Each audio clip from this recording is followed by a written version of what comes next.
Hello, everyone, and welcome to Millennial Rewind, where we take a not so sentimental look at the movies and TV shows that were around when millennials were growing up.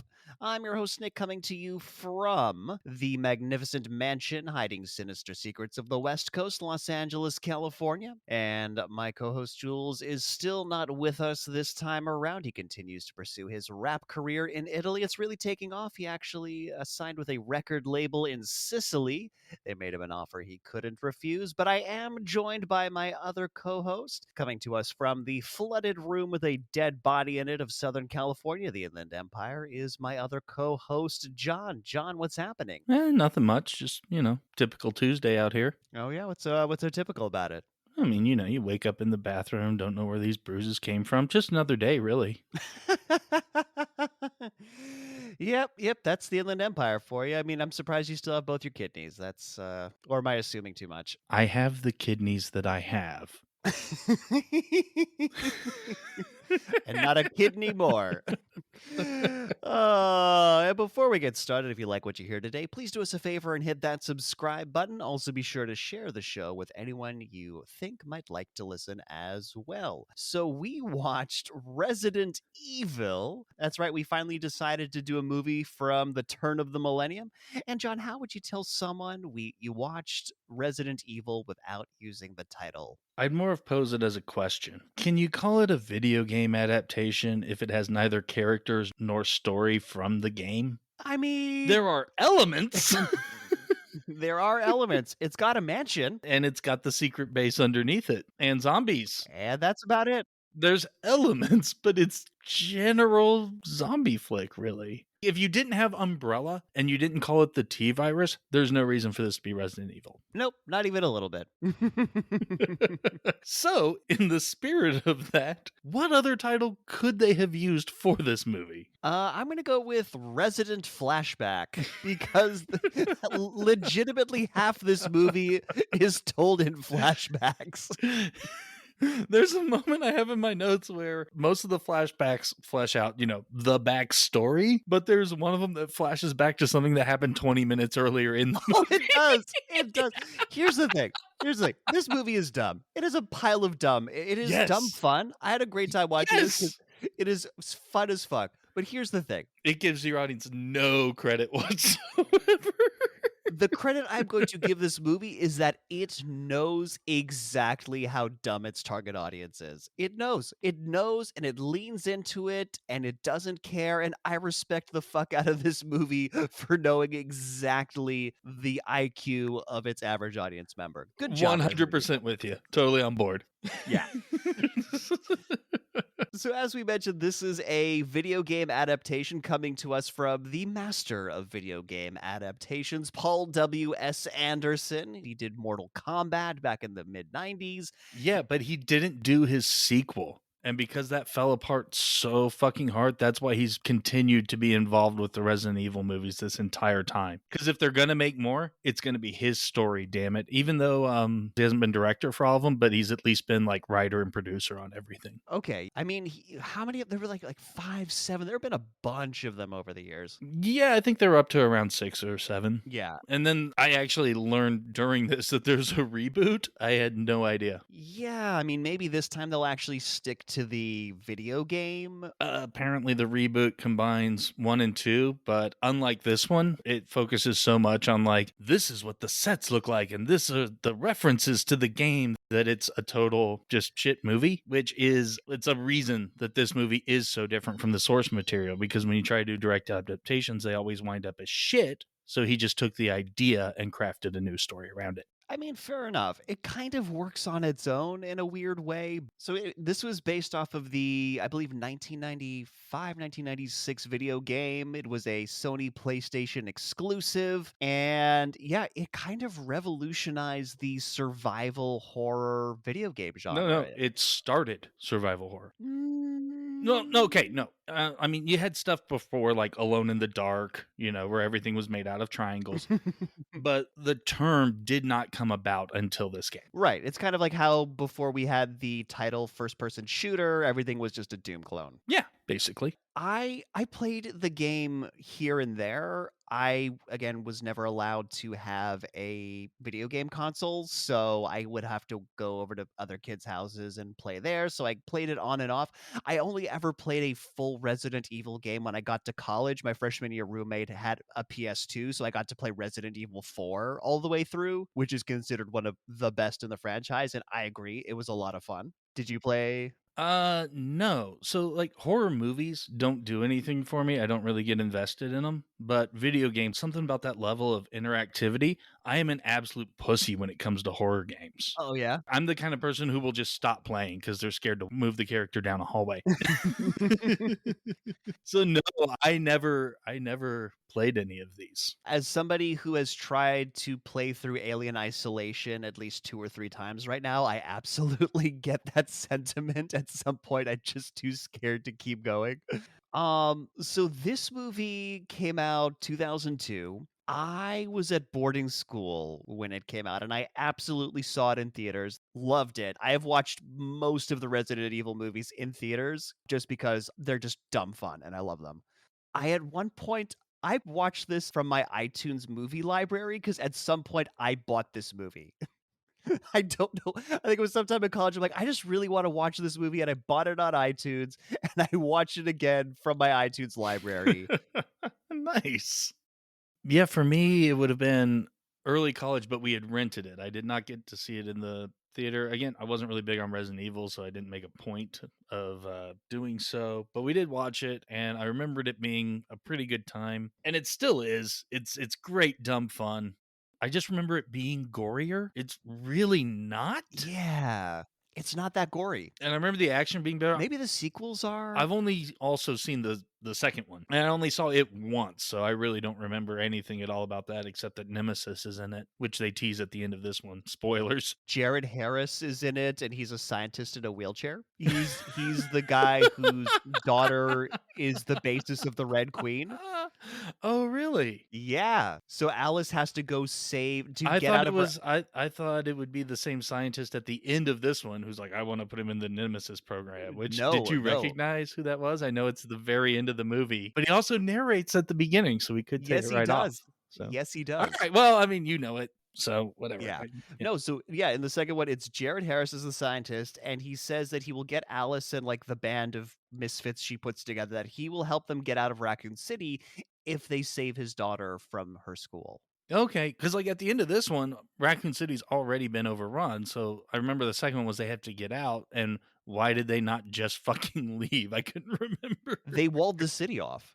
Anyways, Anyway, yeah, we're talking about the plot of a whole other movie. Let's. yeah, it was great. So like I again, I love this series. It is dumb fun. I don't like the later installments because I watched the last one that they made in theaters, and it's got the guy from Game of Thrones who's like Khaleesi's, I don't know, incel manservant. But yeah, the cuts were really rapid, and I was just like, wow, I'm gonna have a seizure watching this film because like it can't stay focused on one subject for longer than 0.9 seconds. So it's a modern action movie. It's a Awesome. modern action movie, but like, yeah, but even more so. But yeah, I love this series. It's dumb. It's over the top. It makes no sense. Um, and apparently I bought it on iTunes in the early 2000s because I wanted to keep watching it. Well, I watched it on Peacock, which means that it froze every time there was a commercial break, and I had to just click like a second ahead to get it moving again because of the ad blocker. Okay. So yeah, it stars Milla Jovovich. And she kind of plays Alice. Again, not a character from the series, from the video game series at all. Completely created whole cloth. And a very ham-fisted reference to Alice in Wonderland because that's, you got to show your fake nerdy chops or fake literary chops by This is a ham-fistedly. post Matrix world, so This is a post-Matrix world, as there are many examples of how this is a post-Matrix movie. oh yes, We will oh get to yes. that. Yeah. We're talking about how this, we were talking in our Matrix episode about how so many movies post Matrix referenced it in some way. This is absolutely one of those movies. Yeah. So Milla Jovovich would eventually marry Paul W.S. Anderson, I mean, giving some of the porny shots in this movie, Do you have any it idea if they were together at the time of this? they were not. They were Okay. not. So she had just been divorced from Luc Besson, who directed her in The Fifth Element. I had a couple Fifth Element references to bring up. Okay. Yeah, so apparently the rule is if you direct Milla Jovovich in a movie, she'll marry you. Oh, I got a few scripts to write. I think that's why I don't think I've seen her in anything outside of the Resident Evil movies, and I'm pretty sure Paul W.S. Anderson is very aware of this rule when it She comes did to Ultraviolet. It was crap. Oh, did he direct that? Because if not, they might be getting divorced. This was a long no, there's been Resident Evil movies since. Okay, they broke up, they got back together, it's been a a There while. were, like I said, there were other directors for 2 of the sequels. Yeah, but he was still in charge of the whole thing, so I feel like that still counts. Kurt Wimmer was the director of Ultraviolet. Ah. It's also got Michelle Rodriguez in it. Yeah, Mhm. this is, like, around the time that Fast and the Furious was going on. Fast and the Furious was just a couple of years or so before this. But anyway, yeah, Michelle Rodriguez is here as Vasquez. Oh, sorry, that's Alien. This movie also really heavily copies Aliens. Sorry, not Alien, Aliens. Yeah, yeah, it does. It's got an amazing soundtrack. That's another positive for this movie. It's just got incredible heavy metal songs for, like, Slipknot, Marilyn Manson, Who Static also X. was responsible for part of the score. Was Oh, Marilyn shit. Manson. That makes a lot of sense. Yeah, so I had all these notes of if this was a 90s movie instead of a 2000, based on the music, all of these would be in like underground, dingy basements with people dancing. And then I saw the credits at the end where it was like score by Marilyn Manson. Well, shit, all these notes make sense. I don't even have Yep. to say that every single time now. So Nope. perfect. Oh, man. Yeah, a lot of these songs ended up in my workout mix. I'm totally on board with that. They, yeah, Yeah, you can't lift weights to not heavy metal. Like, I don't know how people do it to any other genre of music. You have to be very like, for at least me, I have to be in a very, very angry frame of mind to, like, get through the pain of lifting weights. just take a pop song and like slow it down so it sounds like Rammstein. Baby, you're the firework.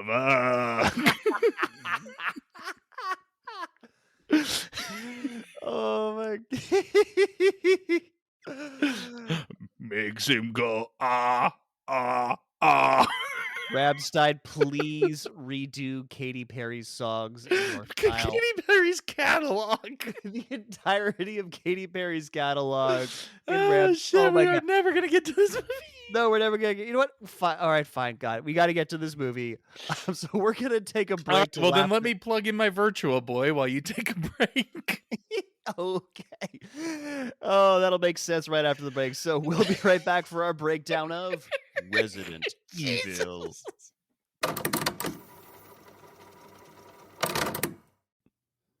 Hey Alice, I'm Jeff. I'll be doing your orientation. So let me be the first to welcome you to the Umbrella Corporation and welcome to the Hive. Although you might want to double check with HR. That slit in the red dress might be towing the line on the dress code, if you know what I'm saying. Oh, it's cool. I got it approved. Thanks for your welcome, Jeff. I'm really excited to be joining the team. Oh, amazing. So here's your ID card, welcome packet, got some local coupons in there for you, and of course the security codes and surveillance plans for down here. I'm sorry, surveillance plans. You said plans. Are those even a thing? Oh, they're absolutely totally a real thing. I mean, it's definitely not something a writer director with a very specific fetish hallucinated while having his head crushed between the thighs of an expensive dominatrix. Hmm, that's weirdly specific, Jeff. Yeah, so let me show you around. We've got the employee kitchen just down here on the left. Help yourself to coffee. And if you put any food in the fridge, make sure your name's on it. Oh, you got one of those single-use pod coffee makers that are terrible for the environment. Of course we do, because here at Umbrella, we strive to be evil in everything. Now, there's the water cooler, and just down to the right, that's the bioengineering lab. Our scientists there are creating the muted genetic virus that turns people into zombies. I'm sorry, the virus that does what now? It reanimates the dead, turns them into mindless, flesh-eating undead monsters. It's kind of the whole purpose here, so we can sell it as a weapon, make a bunch of money. Huh. See, just thinking about that for 5 seconds, I don't see how a weapon that creates a horde of zombies would ever be useful as a weapon, considering you would just have your own troops overwhelmed and, it might even affect your local population. It just seems like everybody loses. Well, that's why you're not involved in the. Wait, I'm sorry. What is your position here again? Oh, I'm security. I'm supposed to guard the mansion that's above the hive. You mean the mansion that's out of town as the secondary entrance? Uh-huh. And they sent you down here to the biolab for some reason, even though there's no reason for you to even know about that, and that might ethically compromise you. Yeah, Frank and HR said it'd be good for me to learn more about the company, you know? Gosh, fucking Frank. I tried to hit him up on Slack about this. I'm very sorry, Alice. He never responded with me. You understand, communication is very important in an evil organization. Totally, totally. Ooh, can I pet one of the bunnies they just injected that blue stuff into? Only if they're perfectly level. You gotta put a level on each of the bunny's corners.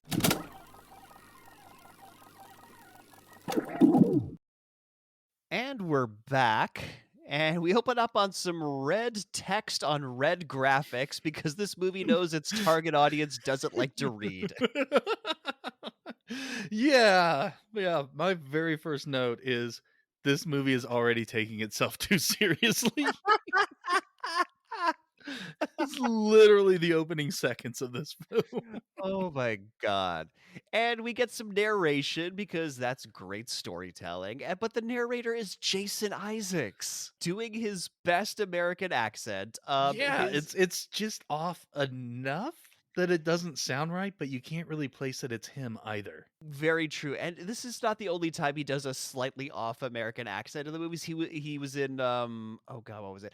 Black Hawk Down. He also has his slightly off kilter American accent. And at the end of the movie, I'm going to point out one word that he very glaringly mispronounces in his American accent. It's fantastic, but we will get there. All right, I'll wait. But yeah, he's totally uncredited in this movie. Which is crazy because you see his face. Well, like half his face at some point. I'd say you see like a quarter of his face because they're wearing like those hazmat paper suits and he's got the mask over. You basically see his eyes and you're like, holy shit, it's Jason Isaacs. Yeah.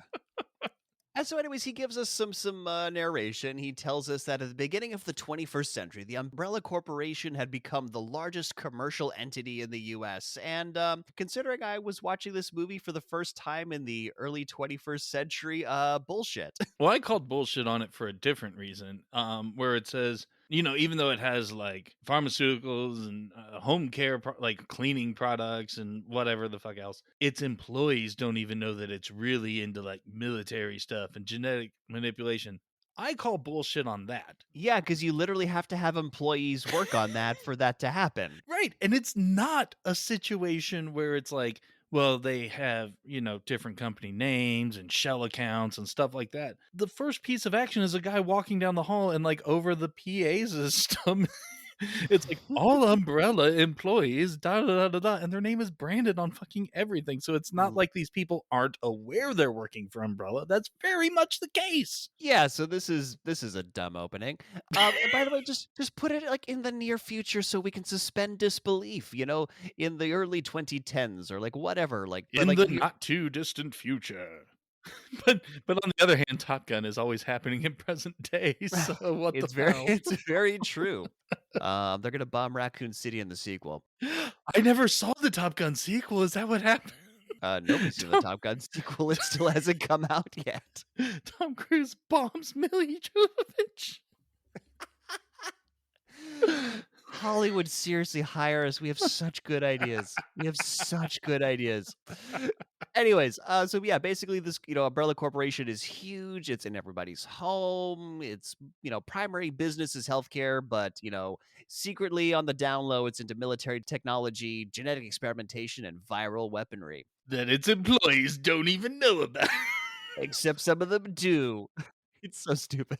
Not the only logical inconsistency in this movie, let me Again, tell you you. if you put just the tiniest bit of thought into this movie, it completely falls apart. So, Oh, yeah.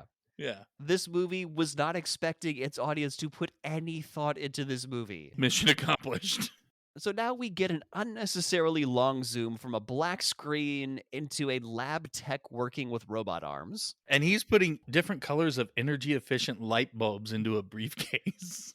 Yeah, why do they have like helices in, the vials other than to look Because cool? DNA. Because DNA. Yeah, yeah, no, it makes no sense. Anytime you're doing things with genes, you gotta have that double helix shape. Yeah, so this hazmat Every time. every single time. And yeah, this person in a hazmat suit is putting these vials in this very complicated metal chest that locks digitally. And why the fuck does it have level markings on the corners? I don't know. On the locking corners, it's got levels. I don't know, but it's one of the hilariously dumb details in this movie. And there are 4 levels. There are 4. There's 1 on Yeah, there's each one of in each corner. Well, that would mean there's probably 8. You would have them on the other side of the case too. I mean, that's just natural. I mean, as long as we're being really dumb about levels. Why not? Why not put it in places you're likely not to see them anyway? Who the fuck knows? But anyways, whoever's like wearing this hazmat suit decides that they want to take it off right as they chuck one of the blue vials. You would think they would want to keep wearing that as they made their hasty escape. Nope. Apparently not. You see the sleeve of a leather jacket throw one of the blue vials. Yeah, and we also kind of see whatever wafts out of the broken vial gets sucked up into the vents. Blue mist. Yes. And some office worker gets coffee spilled on him by a guy in a hurry. Pain in that. He gets some sympathy from the office's diversity hire, I guess, because this is a very Caucasian office. And this lady is like 1/8 black. No comment. I mean, you nailed it. Yeah, there's nothing to add there. Oh, there is something to add. So the lady who plays this character, she was the VIP stewardess in The Fifth Element. Oh, no shit. Okay, nice. I was too busy looking for Baywatch references and found nothing. We've gotten past the 90s, John. Once you get past the 90s, Baywatch. This is my dark tea time of the soul. So yeah, he gets some sympathy from VIP cabin lady. And then we see some dogs in these metal kennels who can apparently sniff airborne viruses coming out of the vents. Yep, and they are not happy about it. But also their caretaker tries to calm them down, one of the only few other non-white people in this movie, pinning him, by the way. And then an early 2000s security camera with super cool overlay notices the broken vial. And as they've got some scientists that come into a lab, and they are way too attractive to be scientists. Like, these are the scientists at the start of a porn movie. Like, this is not. Like, I'm not saying no scientists are hot, but you like try and get me 3 hot scientists in the same room. It's hard, okay? It's hard. And so an alarm sounds, the facility locks down, the elevators stop, and the lab starts flooding because the sprinklers are on. Yeah, the rest of the facility makes sense, in which they deploy, like a gas fire suppressant, which suffocates everybody. But for some reason, the labs, it's sprinkler systems, and they just start slowly filling up with water. You don't want to have just one fire suppression system. You got to spice it up a little, Weirdly, while the sprinklers are going off, Hot Scientist 1 is screaming up at the camera, there's no fire. And the overlay tells us that this is Dr. Anna Bolt. Okay. That's a lie. This character is Dr. Green, and the actress's name is Anna Bolt. So they use the actress's real They name in used the her overlay? real name in the overlay. That's amazing. Not the only time this overlay is not going to make any goddamn or is going to have some weird shit for us to break down. As a matter of fact, we're about to get there. Well, first of all, in the elevator, because we follow the guy who had coffee spilled on him, and we hear them listening to the other elevator plummeting down the elevator shaft. We see them. We'll come back to them. But now we're in the office. The office has been like sealed off, and a gas starts piping in, and they all start suffocating to death. And Mhm. holy shit, this does not make sense. I went down a fucking rabbit hole with this Oh? because we see this overlay and it's showing the nitrogen levels going down. It shows the oxygen levels going down. It Correct. shows levels of this substance called halon Mhm. going up and the T virus going up. Yes. Okay, holy fuck. First of all, it doesn't matter if the nitrogen levels go down. No, no, that doesn't. Okay. We don't breathe nitrogen. We need nitrogen to survive, but we have to eat our nitrogen. That's how Mhm. humans work. Oxygen levels going down, yeah, that might cause you to suffocate. Halon gas, which is a fire suppressant, does not kill you. I mean, it's not good for you, but you will not suffocate because of halon gas. It is not a toxin. Yeah, it's more of just it's being replaced and there's just such a lower concentration of oxygen. For some reason you can't have more than 2 gases present in a room at one time. There is nitrogen and there is oxygen. But you can There's no hydrogen, no helium, no argon, no nothing else floating around. There is just those 2. there's just And as those the two. halon comes in, oh, and the T virus, naturally they just push the oxygen out. It's so dumb. It's science is what it is. It's not Science. science because Yes, it is. I've watched because I went down this rabbit hole. I They named watched elements. It's science. You're watching this movie, you don't know science. You're not allowed to know science. I watched literal demonstrations where they put a dude in a sealed container. He Look, if lit you're gonna a try and de-dumbify this movie, we're gonna be here all fucking day, and you have a birthday party later, so let's get fine, let's get to my birthday party. So back in the elevator, the people who are trapped inside manage to get the doors open between floors, and VIP stewardess from the Fifth Element tries to slip out. And besides, even though she's as thin as a rail, she can't get out of this gap. And so the computer, like the overlay, whatever, who's been like clearly killing everyone, has been watching them as like tries to see her escape. Decides instead of just like killing it her just outright, decides to fuck with her. decides to fuck with her. Yeah, like drops the elevator down, and you think it's gonna decapitate her there, and it just like stops right before it smashes her face. Oh, it's so good though. It was a great tense moment. Yeah, it's a great tense moment, but it makes no sense because No, then no, nothing in this movie makes any sense. We have to stop saying it. That's gonna be 30% of our runtime is this makes no sense. you know what? So be it. All right, cool. Then she, turns around and looks up as they're trying to like pull her back in, and that's when the elevator flies up and decapitates her. Well, we don't see her get decapitated, but it's This is one of those things, like, for some reason, I remember seeing it. It must have just been your brain fills in the gaps, which it has to do with a lot of the gruesome shit in this. But I thought you saw that, or at least like the red splatter on the top of the door frame or something. But no, it's just a complete cutaway. I think your brain was making a better movie. Well, that's always what happens. Cut to eyeball. Yes. And Milla Jovovich waking up naked in a shower. She looks around. She's very surprised to be there. Notices some bruising on her shoulder, which I don't think ever pays off. I think it's just from when she fell. Okay, yeah, but they really like look at it as if, it's going to be significant at some point. That's true. And her scar, which never gets explained, but it shows that she's tough and she's been through some shit. We'll never learn what it is, but it happened. It definitely happened. And so she puts on a nearby robe, and you get a nice sideways nip shot for all you perverts at home. What is it with her in movies where she basically wakes up naked and then has something white yet revealing placed on her? Because it happens twice in this movie. It does happen twice in this movie. And it's a holdover from Fifth Element, at least. Oh, yeah, because of that crazy, I don't know. Weird ass bandage scene. Paul Yeah. W.S. Anderson saw that movie and liked what he saw, and he just kind of wanted to keep the theme running. Who knows? All right. So she walks into the adjacent bedroom. There's a red dress just neatly laid out on the bed. And there's also a note saying that today all your dreams come true. This does not pay off. And because she doesn't know a damn thing, she starts to write it too and then realizes that's not her handwriting. And then she scratches what she wrote out. Like, why would you need to scratch it out? Seems pointless. Because she's startled by the fact that she's left-handed? Or she could be ambidextrous. I write with my left hand, but I do other stuff with my right hand. You don't know. Anyway, so she goes through the drawers and finds nothing to wear except white t-shirts and guns, apparently. Yeah, they're pretty obviously like men's shirts, which Yeah. leaves her even more puzzled. Now, the guns, they're in a clear box, so you can tell there's guns. It's locked, and you have to put in a code that she obviously doesn't know. So Right. this never gets used. And I think it's supposed to reference the game because if I recall, at least one of them, that's how you managed your inventory was you had like a case and everything actually had to fit within the case. It's one of them. Maybe it was Silent Hill. Shit, I don't know.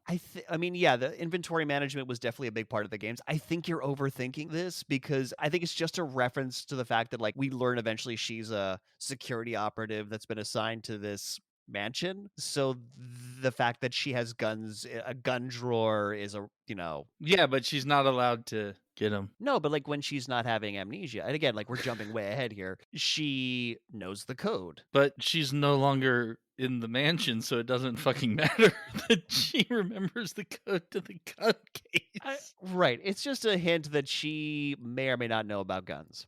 So, finding nothing to wear except for white t-shirt, she puts on the red dress, And big boots. really big boots, and I At mean, least it's they didn't make her run around in heels the whole movie. I'm grateful for that. yeah, looking at you, Jurassic World, looking at you. And the And every movie with women ever? yeah, it's true. This movie does girl power right. Mhm. We talked about how the 90s kind of flirts with girl power, but then like does something to completely negate it. This movie leans into it. She has a strong female character arc that progresses naturally and doesn't hit you over the fucking head with it. She just is a badass to be a badass. Yep. So the robot overlay thing is just following her into the dining room. Who set this table, by the way? There's just like candles lit Yep, and thanks. I wanted to know that too. fuck us, that's why. And so there's a lot of wandering around hallways. The movie tries to spook us with the atmosphere. It really doesn't do it. There's also a terrible jump scare of something moving behind her. And so she turns the lights on to the outside. She goes outside. She gets spooked by the wind and runs back indoors. I know the wind that seems to be like moving towards her. She's like, nope, spooky wind. I'm going back inside. It's like the beginning of Fellowship of the Ring when they've just started their journey in the forest and the wind kind of blows toward them. Get off the road! It's exactly like that. And so she goes inside and is immediately grabbed by I have this guy down as business casual Dane Cook. Okay, all right. That is my like he's got that early 2000s spiky hair, he's got the facial features. I kept thinking that I recognized this guy from something, and so I had to look him up. His name's Eric Mabius or Mobius. I'm gonna say Mabius. Morpheus. Close, close. He was in some stuff like I recognized the title, but it wasn't like, oh, that. Like his character never jumped out at me. But then I found that he is in the Signed, Sealed, Delivered series, Okay. which this probably gonna get cut for time, but I gotta say it anyway. The premise of this sounds like something I would love, but then I found out it's from the Hallmark Channel, and I didn't want to risk getting types 4 through 6 diabetes, so I'm not gonna watch it. But Signed, Sealed, Delivered is about a group of postal detectives who work to solve mysteries behind undeliverable letters and packages from the past, delivering them when they are needed most. So, this was a short lived series, like I said, on the Hallmark Channel in When what 2013. fuck, it's outside of our purview. It is outside of our purview, but get this. This is the really amazing thing. From 2014 to 2018, there have been 11 movies in this series. They're all made for TV movies by Hallmark Channel, but there have been 11 movies based on this in 4 years. Oh my Now you have an god. idea of what the quality probably is based on that material. Amazing. The quality is obviously amazing. Yes, yes, absolutely stunning. But yeah, so from the very beginning, this character, he was giving me very strong Paul Reiser and Aliens vibes. Okay. Like you just know there's something up with this guy. You know there's something shady about this guy. No, for sure. In a twist, he doesn't wind up being the bad guy, but you know. That is true. So basically, yeah, grabs her, pulls her to the ground, like immediately, because he knows that an action scene is about to happen. Yep, grenades are coming in through the window A flashbang disc? Question mark? What the fuck? because it's special, super high tech. Public doesn't know about it. The employees don't even know about it. It's for crowd control at hockey games. The crowd control it. When Wayne Gretzky really wants to cheat. He doesn't need to, man. He's the great one. Don't you dare. Don't you fucking dare. I don't know hockey. He's the only I hockey don't even player. know hockey, but I know that. That's how great he is. And then a SWAT team bursts through the windows. Considering that we eventually learn that this is an Umbrella Corporation SWAT team, and this is an Umbrella Corporation mansion, why the fuck do they need to bust through the windows on ropes? Who the fuck knows? They just felt like looking cool. That is the only possible explanation for them doing this and not just walking through the front It's door. like, so they landed on the roof and then rappelled down to swing in? Because this is ground floor. Yeah. Why are they doing this other Maybe than that had to have been the ominous wind. It was the chopper. maybe it was, but we don't hear the chopper. It's one of those silent ones, like at the end of Goldeneye. So they cuff business casual Dane Cook, and the boss dude comes in and tells Alice to report. And she has no idea what the fuck he's talking about. And my note here is, holy shit, the ADR in this scene is terrible.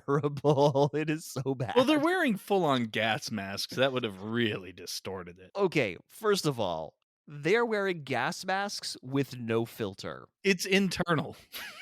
It's not how gas masks work. Before you put it on, you slide the new filter in. It's on the inside. So the little pouch, you just slide a little charcoal packet in there. Sure, why not? Give this movie some fucking credit. But then, with not Dane Cook, he's like, I'm a cop, let me go, I'm a cop. And there's no record of him, to which he says, I just transferred, they probably don't have me on file. Which is a bullshit line. There'd be some record of it. But this gets justified because one of these Umbrella SWAT guys is like, the locals are pretty inefficient. It could be true. But they're referencing digital records, so that would have been instantaneous. No, the fact is that the transfer hasn't been logged yet. Also, movies still had not learned how to technology at this stage. They still haven't. What do you mean? So yeah, so apparently business casual Dane Cook is a cop, pin in that. One of the commandos asks if she should just kill him right now, but leader dude who is, taking his mask off at this point says Yeah, no. they way too casually just remove their masks. Especially when they're expecting a T-virus outbreak when they go down into the hive. But anyways. Again, they don't know that at the time.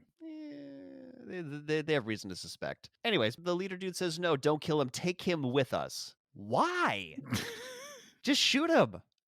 You got shit to do. You got nothing. He's an intruder. Yeah. You work for a giant evil corporation. Just shoot him in the head. Like Yeah. they'll figure out. And how they to have make him handcuffs because they cuff his hands behind his back. So, okay, decent thing. Or handcuff him to something and leave one person. He tries to get out, wrench that thing off the wall. They shoot him. Done. Yeah, done. And he's like, you can't do this. And they're like, well, clearly we fucking can, so let's go. Clearly we can, but this is great because we get a Michelle Rodriguez reveal. She pulls off her gas mask, and after he says, you can't do this, she says, blow me. And so they gain access to the hive. What's the hive? Don't worry about it. There's a whole presentation about that. We'll explain that in about 2 minutes. And so they go to an underground train station with barrels full of toxic materials just chilling in a train station. There's like hazardous signs on them. Why are they there? Go fuck myself. I'm going to be telling myself to go fuck myself a lot in this movie to avoid saying that things make no sense. And these supposed trained commandos are like, trying to move tactically through this area. And I moved more tactically playing paintball in elementary school. This is like them trying to tactical in this movie is fucking hilarious. I really wanted them to run through yelling, parkour! Parkour! They might as well have. It would have made as much sense as the way they move through this fucking space or any space in this movie. Parkour! Yeah, but this movie came out in 2002. Parkour hadn't really hit the Parkour hadn't been yet. invented yet. No. And so we also get, I think Michelle Rodriguez does this, sets a countdown timer on their watch. For 2 hours and 48 minutes, and I went, shit, this is going to be a long movie. And so the power's down. Michelle Rodriguez has to go down, into the train and fix it, right? Completely pointless scene. First of all, she takes out her flashlight and puts it between her teeth like a knife. Why? Go fuck yourself. There's no reason for it. and connects a power cable that hears some scuffling, and she goes down further into the tracks and sees a grate that's been burst open, and you hear scuttling, and this doesn't lead anywhere. No! Nothing, And then one of her teammates pops down behind her and scares her. for no reason. No Yeah. reason. None of this matters at all. It doesn't establish that, like, oh, she's the tech person, so she's got some skills or engineering that she can restart the train. It doesn't fucking matter. She's got, like, mechanical skills because she's the one who But welded the hive open, like, used the laser cutter, like, the welding cutter or whatever. one, anyone could have done that too. She doesn't have any special skills. Yeah, but she's a lady, She's and not this is even like there a when they do the tech stuff. Anyways, the train gets moving, and by the way, the train is the Alexei 5000. You notice that? I saw, but it meant nothing to me. I think Alexei, he's a character in the second one, but the 5000, because like, everything was a something something thousand in the late 90s. Oh, of course. Hadn't quite gotten rid of that trope yet. But it was 2002, so it couldn't be the 2000. And 3 or 4 they're just not cool. So it's, yeah, 5,000. And so the commandos, they open up the door at the back of the train for reasons. And when they get it open, out pops a random dude who's passed out, and I have him as Bargain Bin Hugh Jackman. No, this is James Purefoy, and he was actually like there was this expectation that like he was going to be the next big leading man. Okay. He had a supporting role in A Knight's Tale, and a few other movies, but he just never quite cracked that level. Yeah, which is why like I didn't bother to learn his name because I was just not Yeah, aware of. James Purefoy. I was going to go with Discount Thomas Jane. Yeah, like a hybrid of the two, I feel Mhm. like. And so seeing him triggers the first of many flashbacks for Alice Yep. of being married to him and her looking at a photo. So when she, Which she already found. yeah, the So photo of my alternate title for this was 28 minutes earlier.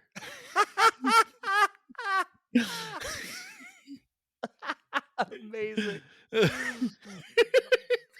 So good. Yeah, because again, this happened like 20 minutes ago. This is not the only time that sort of flashback happens. No, it's the first of many times this flashback happens. But yeah, so she sees this sort of thing and then sees he's got the wedding band on, so she takes hers off, and on the inside it says property of the Umbrella Corporation. What? And so this is something I loved and hated. What did you love hate? They avoid this trope where they're like, all right, you need to tell us what the hell's going on. And the person's like, yeah, all right. And gives them all the exposition they need. Yeah. I was ready to stamp that bingo card of, there's no time or it's a need to know basis, or something like that. But it's like, you know what? You have memory loss? Let me fill you in. Yeah, and by the way, they wake this dude up, like the Discount Hugh Jackman. Yeah, Whatever. just some smelling salts. That's Smelling salts, and he's fine. Even though he can't remember his own name, the medic determines that he's fine. And that's just terrible medic. That is a cause for concern. Character name is Medic, by the way. Yeah, they don't bother to give her a name, and we'll see why. We'll see why just now. They reach another underground station. They continue to fail to move around tactically while moving towards the door. And this, again, overlay details because the computer is following them and seeing their overlay. And even though they're all Umbrella Corporation employees, they don't have employee numbers because it says like, so and so, employee number 000. None of them have employee numbers. None of them have security clearance numbers. This computer just doesn't have access to who they are. Yeah, I would say that this computer has access solely to those that work within the facility, not the larger company network, not any of its outside That systems. kind of makes sense with how they're treating the connectivity of the. It's the one thing that makes sense in this It movie. makes barely, a shred of sense. You have to put your own thought process into it to make it make sense also. Oh my god. And so, yeah, as you were saying, Alice is like had enough of this shit, goes up to the leader dude and is like, "Hey, what the fuck's going on? Who the fuck are you people?" And he, I want to know who you are and what you're doing here. And he's like, "Cool, I'll tell you right now." Yeah. Yeah. So basically, she and the other dude who they woke up with the smelling salts were security operatives hired to guard the mansion, a secondary entrance to this facility, which is called the Hive. So they have a fake marriage. And the Hive is a secret underground lab for classified research. Classified, like this is a corporation. It's not a government entity. Why are they using that terminology? Because just calling it a secret is childish. Classified means it's important. Oh. Yeah. Yeah. Dumb. Anyways, and what's really nice is that while he's explaining all this, the techie dude who, was hacking into the Raccoon City Police Department gives us some visual aids. We get to see a nice, like, This 3D is so fucking rendering dumb. of this fucking underground facility, you know. And again, because this movie knows how dumb its audience is, like, it's hand holding us through the entire plot. Okay, so the plot up until now is And this rendering of the city and the mansion and the base underneath is so bad. it's so bad. This had to have been like the very first map ever made for the game. When there's no detail, there's no texture, there's no nothing. It's just colored Nothing. polygons. And it also shows from the mansion, we took this train. You remember the train from, like, 2 minutes ago? That's when it went down into the hive, and that's how you get. And also, how the fuck does this train turn around? Engine at both ends, No, it's the same fucking engine. but there's one at both ends. No, I'm because it's a offering an explanation. I'm not saying it's something that I saw. I'm just offering an explanation. It doesn't turn around. It's just able to pull itself from both ends. okay. Uh, Dude, it's literally the only thing that makes sense. no, but, like, but if you look at the rendering of the train of the 3D thing, there's no both ends on this fucking train. It goes one Yeah, but direction. this is just a model, Oh. except that they can totally tell where they are due to thermal imaging. How the fuck are I they getting don't know. thermal I imaging of don't know. themselves? We have a real-time 3D map of the facility, and this device, it can't just trace where we are. No, it has to show our little red stick figures. What is thermal imaging them? How is that thermal imaging getting to the Exactly. theaters? What in Exactly. the actual fuck?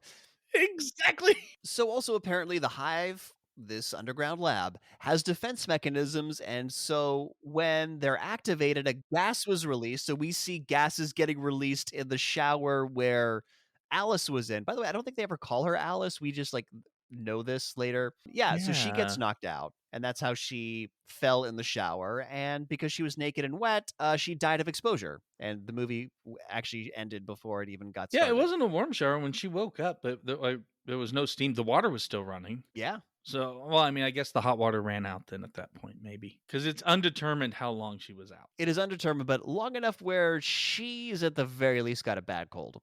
And also, like, apparently this gas causes memory loss. It can last an hour, a day, a week. Like, it's variable. And then Michelle Rodriguez comes in to tell them that she's welded through the Hive's blast lock door. So they're in. Cool. So they open the door, and again, because this fucking commando team sucks at look, I'm an armchair like small unit tactician here. But when you open a door, you don't all stand in front of it so you can all get shot down by whatever the fuck's going on inside. Like you all kind of take cover to the side. It's like It's basic. like, but how are we going to be able to show that it's us doing our own stunts? And by stunts, I mean walking through a door. But they're all just standing there when the door opens. There's no Well, stunts. you're not going to walk through a door before it opens. Come on, Nick. Just take cover. Just take some goddamn cover. Do some basic shit, man. Like, if you've played a video game, you know you don't just stand in front of the door. Anyways, so they make JD. The guy's called JD. He's like one of the few people I'm going to give a real name because it's like JD from Scrubs. He's the one guy with night vision, so they send him inside the dark, spooky room to turn the lights on. How did this movie not give us a shitty night vision shot? They couldn't afford it. They could have just made it red. Just put a red filter on everything. Oh god, like Sonya Blade's night vision, wasn't that for Mm, Mortal Kombat? Wasn't her night vision all red? Kano. Kato, yeah. I was like, Sonya didn't have night. Yeah, like Kano's overlay, man. You did it before. Hell, you Could could do have it. used the same shot. No one would have known. No one would have noticed. Yeah, in like the almost 10 years between these two movies, no one would have known at the time. 6 years. Fuck it. Anyway, So yeah, anyways, JD turns the lights on, and so now we're at the elevators again. The same spot where the guy got the coffee spilled on him. And we were led to believe at that scene that, oh yeah, they're in a high-rise building, because you see outside the windows, there's a cityscape. And okay, look, I get they're underground. I get making it artificially seem like they're not underground is good for everyone's psyche. Why would you choose to do a fake skyscraper with a noisy ass city with traffic? Like, you could do, like, a nice jungle or just, like, a peaceful forest, like, there's, like, so many better options, but they're Okay, like, "No, we're 2 gonna do the." things. Okay. 2 things. 1, it was a fake out for the audience that this was an underground facility. Secondly, I'm just gonna headcanon this. There are other options, and just like the dullard of The Office is the one who was like, "City life."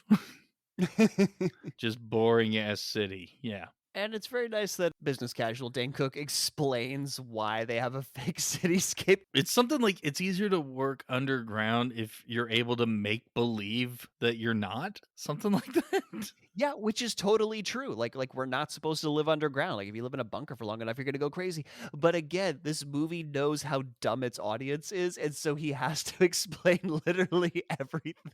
Yeah, they do. And so the medic tells them that the halon, this substance that won't actually kill you, has dissipated. She's like looking at her little hand computer. Okay, again, that just means there's more space for the oxygen and nitrogen. Again, it's not how halon works. Anyways, they let Alice and her fake husband walk around this group of like commandos way too freely. They just let them like do whatever the fuck they want. They're all like moving around tactically and shit. Like her and this fake husband dude are just like do walking They don't around. remember how to move tactically. No, but you would think some of the commandos would be babysitting them and keeping an eye on them, but no, they're just like, "No, man, you do you. Like you got to come with us, but we're, long leash on you." Okay, so there's a moment here that I genuinely loved rather than Okay. making fun of, where one of the guys is like, "We're behind schedule. We need to move." And well, that's the leader. The leader says that. And so the guy who is with them gives them like this serious little like head raise nod and moves out. And then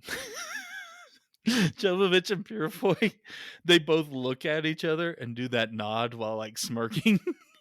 They're like, "Can you believe how fucking overly serious this dude is?" That was a great moment. Yeah, That was a very great moment. yeah. So now they're taking the stairs because they can't take the elevators. They figured the elevators are busted. Tech dude is looking on his wrist computer and it's like the Red Queen is locked onto them. We, the audience, kind of know this. We've been watching a lot of computer overlays through security cameras. And by the way, why has the Red Queen let them get this far in? Because movie. So now they tactical around the flooded labs. And apparently these flooded labs are gonna slow them down because they need to go through these flooded labs to get to the Red Queen. And this really hints at some unsafe level design. The fact that they can't get through there. Yeah, so I guess there's just not hallways? Yeah, You literally will have to go through the flooded rooms at some point? but there are hallways. This makes no fucking sense because at some point they move out. That's what I'm saying. At some point, you must travel through a room to get to the other hallway, apparently. That's just the most direct route. There is another way around through Dining Hall B. Right. But before we get to Dining Hall Oh, B, god damn it. fake husband asks what happened because again, the leader dude is more than happy to explain the plot to us. Oh, yeah. He's excellent at exposition. Yeah, he's chief exposition officer, and he Ah! yeah, See you what see you what I did did there? Yeah. there?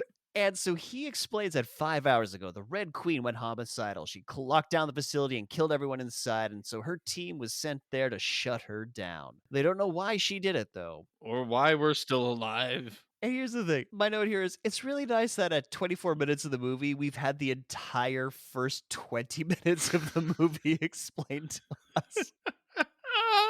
It's really nice of the movie to explain itself to us. It explains the thing we just saw.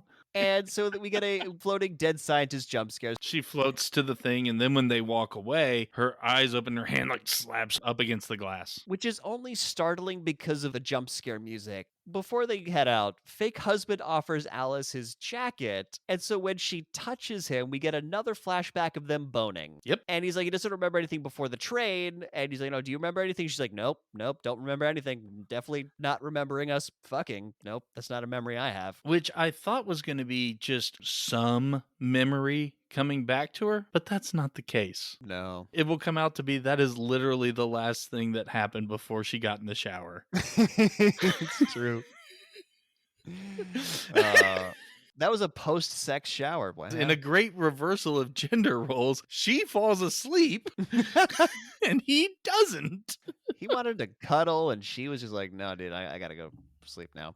Yeah, in case you haven't figured it out yet, he was wearing a jacket and was already on the train. Hmm. All right, there's an hour left of this movie. No, there's more than that. Shit. So Michelle Rodriguez tells Leader Dude that the whole level is flooded, so he orders them to move out and proceed down a hallway, so nothing Michelle Rodriguez just said mattered at all. And so now the digital schematics let us know that they're going into dining hall B. But this isn't a dining hall, it's a room filled with these containment chambers connected to wires and hoses. So they're like, wait, what? And so they start looking for survivors. And again, Alice and fake husband are just allowed to wander around while everyone tacticals through the chambers in this room. Well, as she gets way too close to finding out what's in one of these things, leader comes up and says, "Hey, I said keep it tight." So, they're reining him in a little bit at least. When it was just a regular hallway, they gave him some more leeway, but this is a large space. But you would still want to keep control of your group. Anyways, Which is what he's doing. Hey, I said keep it tight, Come on, let's go. We have to tactical through this room. I don't have time to keep coming back and, nudging you along. so now they're in the Red Queen chamber, and we know this again thanks to the digital schematic that's keeping our attention deficit brains up to date. We'll also have more of this supposed heat signature tracking, because why Yeah, the I fuck just not? don't care whenever we cut to that shit. I just don't care anymore. So Tech Dude hacks open the door to the hallway leading to the Red Queen. And so I appreciate that they didn't show us the screen and we don't have to see the movie that failing to show hacking. No, but they did manage to do that thing where he says he's initiated the program and then keeps typing. Yeah, that's again, movie doesn't know how to tech. So the leader dude starts walking down the hallway and the lights turn on and scare the shit out of him. And I definitely heard an R2D2 beeping sound. So the tech guy's like, look, the lights are automated. It's all good. And so leader dude puts a diabetes blood sugar monitor with an antenna onto the wall. He says it's a remote transmitter, but that is absolutely a diabetic's blood sugar monitor. And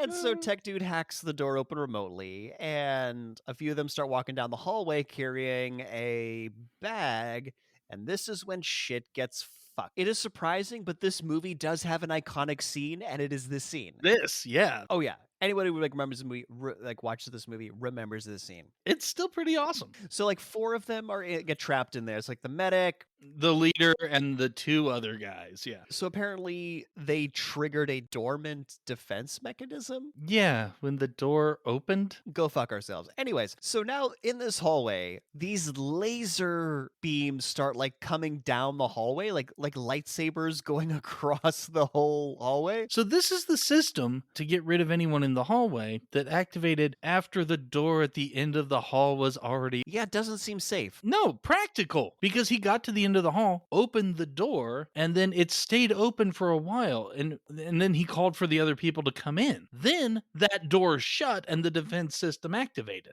So it lured them in. This murder hallway is just a big tease. It is. So again, you see it charge up and it's moving at like roughly neck level. And it cuts off like the one dude's hand. As he drops to the floor, yeah, his hand was too high, so that was the big reveal. You see the finger slice off, and it cauterizes. Apparently, there's no Right. blood in this scene, don't worry. But then Leader calls for medic. and we turn to the medic and we just watch this ring of red go around her neck as we're zoomed in on her surprised face and her head falls off. Still looks decent. And it's a great moment. It's a fun moment. And then this laser just starts And then it gets picking- ridiculous. it gets ridiculous. It So like the guy charges tries up to come back, but now it's really low to the floor. We're talking like shin height here. so the guy tries to jump over it, but as he jumps, he It gets moves up. and it slices him in half. But then it just stops. Yeah, because leader dude doesn't get in. Oh no, it doesn't stop. It kept going because leader dude does a front lever. Yes, he pulls himself up onto the roof and like manages to get his entire body parallel to the ceiling. And back, like with the control panel, they're all yelling at Tech Dude to be like, they're dying. You got to get them out. You got to get them out. You got to get them out. Like, open the door. But there's like, I'm trying. I'm hacking. It's Yes, he's doing his hacking stuff where he just types quickly. Then we get the leader dude. It's like him. He's just standing. He's like, all right, I got this. I got this. Mm-hmm. And he's It's starting to come towards him, and he's like, "All right, what's it gonna do? What's it gonna do?" And then it just turns into like a mesh grid, and he's just like, "Well, shit." Yeah, it turns into the laser version of chain link fence and passes through him. And then a very nice shot, I thought. You focus on Alice's face and you see his hazy reflection on the metal door. And that's where you see the crumbly bits happen. Yeah, as he literally falls to pieces. Yeah, Alice is watching him through like a window in the door at the end of the hallway. Okay, so question. How the hell did that bag with all their devices survive this? You literally see it pass through them and all the bodies that are laying on the floor. They remain intact. I think there was like a bit at the bottom that was not meshed. No. No? You literally see these things pass through them. Well, John, I think as we're gonna, as is tradition with this movie, we're gonna have to go fuck ourselves It doesn't make sense because fuck you. because fuck us. Again, the slightest thought that you put into this movie, it falls apart. Falls apart like a chain link laser went through it. Mhm. The tech dude is like, "All right, I've got the thing down," but he just watched his friends are all dead, so he's very scared. He's going down the hallway to try and get Oh, the and bag. James Purfoy is awesome because he's like, "Fuck that, I'm not going down there," and he doesn't. Like they even try to talk him into it. He doesn't put up a fight. He just stays there. No, he's like, "Nope, fuck you. I'm gonna." Tech dude is going, "No, no, the system's down. I've got to contain." He's just, yeah, deja vu, dude. Yep, great line. I'm not fucking going. Yeah, so tech dude goes down the hallway and he's very scared. He sees the dead bodies. But Mila gives him a reassuring touch on the shoulder, so everything's okay now. Yeah, gives him a very supportive jump scare because it's a That's a great way to describe it. A supportive jump scare. so we get a menacing door closing behind them as they enter the Red Queen room. And they start setting up a device, and then a concert light effects projector manifests a red laser girl. Well, I have that this hologram effect was amazing 19 years ago. And also, instead of the Red Queen from here on, I will be referring to her as Virtual Girl instead. Instead of Virtual Boy. I see what you did there. Eh. Yeah, so but again, the thing is projected by a concert effects robot thing. And yeah, so the Red Queen tells him to get out, but Tech Dude tells Alice to ignore her. And apparently she's modeled after the head programmer's daughter. And like we said in the beginning, pinning that for the sequel, begs them not to shut her down, despite not giving them a compelling reason not to. She's like, come on, guys. Don't, guys, come on. And then they do. And they do. It's like, hey, but before she knew, she does the iconic line, "You're all going to die down here," because she's British, you see. And so everything gets shut down.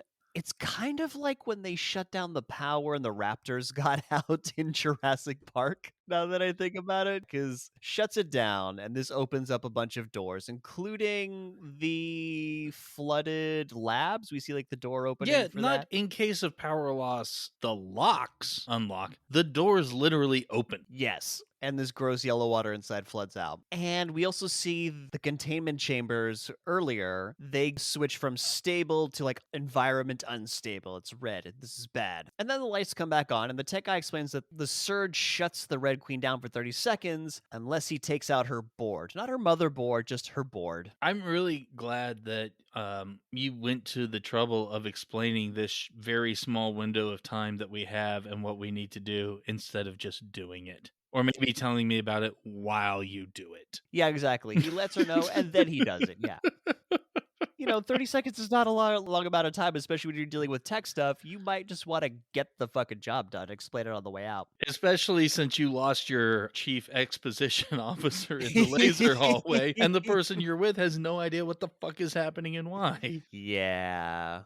So we're back in the dining hall. That's not actually a dining hall, because Michelle Rodriguez and JD were left back there with business casual Dane Cook. They're keeping a watch Mhm. on him. And so they hear some noises. And so Michelle Rodriguez tacticals around Yes, she does. and finds a scientist. She's like, hey, I got a survivor here. And she starts talking to this scientist lady who chomps her hand. Yep. And there's a scuffle. Michelle Rodriguez drops her keys in the middle of the scuffle. I guess these go to the handcuffs. Well, they do Yep. go to the handcuffs, as we learn. Yep. JD comes over, helps her with that, gets her off, and then shoots the scientist, but the scientist won't stay down. The bullets won't affect her. Well, What? kneecaps her. Yeah, literally fucking kneecap in both knees. Mm-hmm. And she does not slow down. So Michelle Rodriguez just again unloads her little machine gun, and the lady goes flying across the room because physics. Yeah.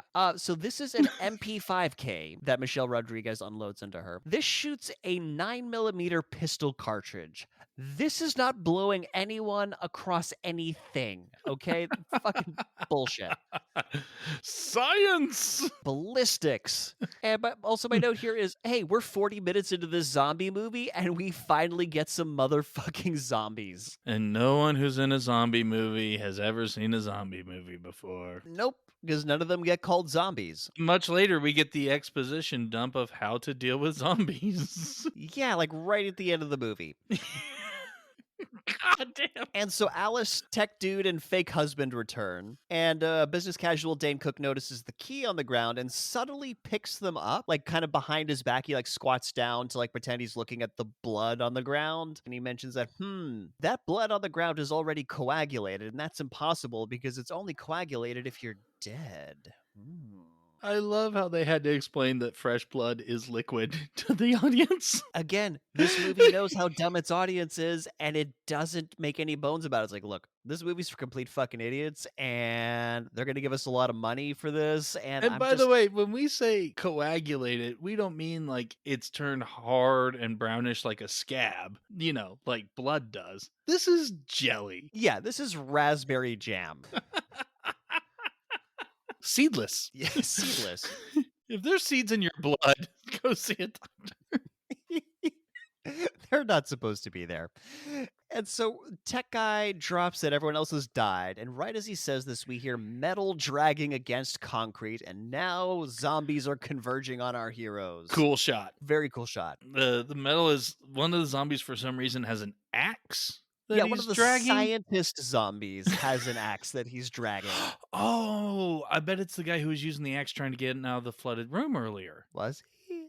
No, I'm saying it's probably supposed to be. It's not the same guy. I think this zombie's bald. But anyway, he somehow broke his ankle at the same time. So you get this him walking on the sideways foot effect. It's really great. It's really cool. Before you even see full on zombie, it lets you know there's just something really not right going on here. I'm going to agree with you there. But also, okay, these zombies are crazy because some of them are just like got fucked up teeth and have like pustules and whatever. But some of them are missing bits of flesh and their eyes are fucked up. And it's Yeah, like, there's this one guy that turns and part of his head's gone. yeah. And they all died because of gas that doesn't kill you. Yeah, they all asphyxiated or drowned. Yeah, and it's only been 5 hours since that incident happened. So what the fuck is this other than just to look creepy? Yes. The answer is yes. That is it. That is all it is. And so now we get them shooting at the zombies. They just open fire. And God, the soundtrack is so good. We just hear some heavy, awesome heavy metal playing throughout this bit. And they keep shooting them, but they just won't die. What's up with that? I mean, what is the deal? This is a Seinfeld routine. And so they keep shooting them. And also, apparently, these solid metal containment chambers throughout this room are easily punctured by small arms fire. Small arms fire that has the capacity to fling you a good 15 yards, man. Yeah, that's just the pistol caliber guns. Yeah. So, anyways, they start to flee from the zombies, but one of the chambers explodes and it knocks Alice over and she gets another flashback. And so, back when everyone was getting gassed, we kind of focus on this one lady as she's dying. And so, in her flashbacks, she sees this lady. She's talking to her in the garden of the mansion. And she tells her that she can help her get Alice tells this woman that she can help her get the virus. She has access to security codes, surveillance plans, the works. What the fuck is a surveillance plan, by the way? That's not a term. It's where your heat signature shows up. Yeah, it makes about as much sense as the term It's surveillance plan. it's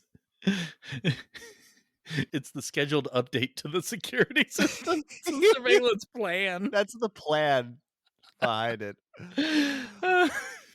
So in the chaos, business casual Dane Cook gets cornered under a table. He loses the keys from his hands. They like slide into a grate behind him, and he's got to like kick off a flaming zombie, while he fishes the keys out. And Honestly, the quest for keys is the most tense part of this zombie attack. yeah, and honestly, it almost rises to the level of B plot.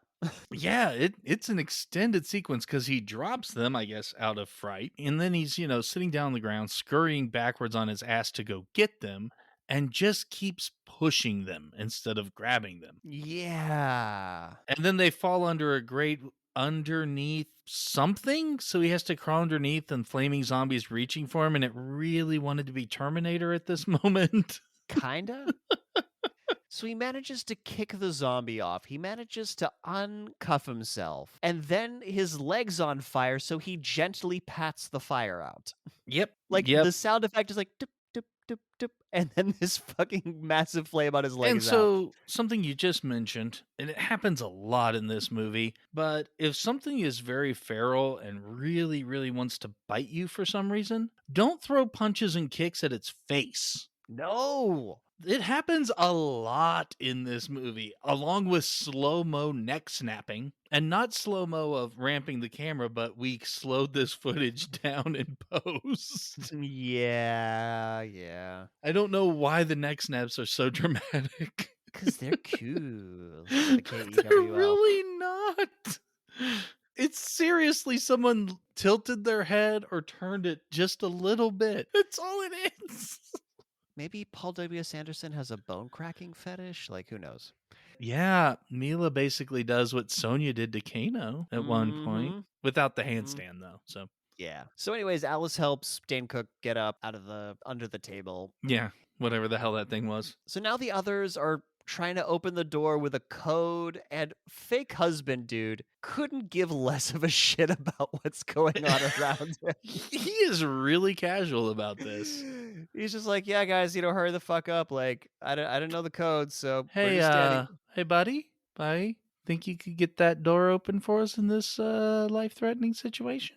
No, I mean I can't do it for you. I don't remember shit. So, yeah, even basic fighting instincts don't have them. I'm just gonna stand here. No, I was gonna stand here, just look really bored and like disaffected by everything Right, but the around way me. they solve this is instead of that dude joining the fight and having Tech Guy come and put the code in, Tech Guy has to awkwardly and dramatically shout the code to him. Well, to JD, the other guy, who's Right. like, like But I'm gonna instead of do this. JD being like, "Hey, get your ass over here and open the door because you're the guy with all the codes," how about you tell me the code while trying to defend yourself from a horde? Instead of I'll step in and take care of this, you get our asses out of here because you're good at that. But he's not good at it because he's so scared Tech Guy can't remember the code, and they're all like yelling Yeah, at like, because he's busy trying to fight off a horde of fucking zombies. He needs to be in James Purefoy's sphere of calm, and then he'd be able to open it no problem.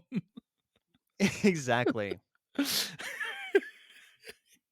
He has Zen powers. But eventually he does remember the code, and JD opens the door and is immediately overwhelmed by a horde of zombies. He just gets sucked in, like that scene in like every zombie movie where somebody gets sucked into a horde. Yeah, and this is done really poorly. Yeah. He gets sucked in, and that's really it. You see him screaming, and they're just kind of crawling on him. There's no bites, no tearing of flesh, no blood, no nothing. I mean, it's implied that it's No, it's absolutely implied, but that's my point. It's just overly sanitized. they did not have a blood budget for this movie. I think that's really what it comes down to. They spent all the blood budget in the They were final like, "Oh scene. shit, we need blood." And so someone went over to craft services and found the jam, and then that's why they had to make a big deal out of it being coagulated. Good fan theory. Good fan theory. And this, like, Michelle Rodriguez is seeing JD get torn up, and she's just wailing and screaming. She's apparently emotionally attached to JD, and this has not been in any way established. So this whole like, Nope. "No, my friend is getting killed" moment just falls completely flat. By the way, I mean, spoiler for a little bit ahead. This bothers me because this doesn't just happen in Resident Evil. This happens in a lot of zombie movies. Like, you see somebody getting absolutely overwhelmed by a swarm of zombies and getting chomped, and instead of their entire body just getting eaten by a ravenous horde, apparently they just take little nibbles, just enough to where they can come back as a zombie later. This is why Shaun of the Dead is awesome. They literally rip his arms and legs off. Yeah, that's what would happen, but not in this movie and not in a lot of other movies.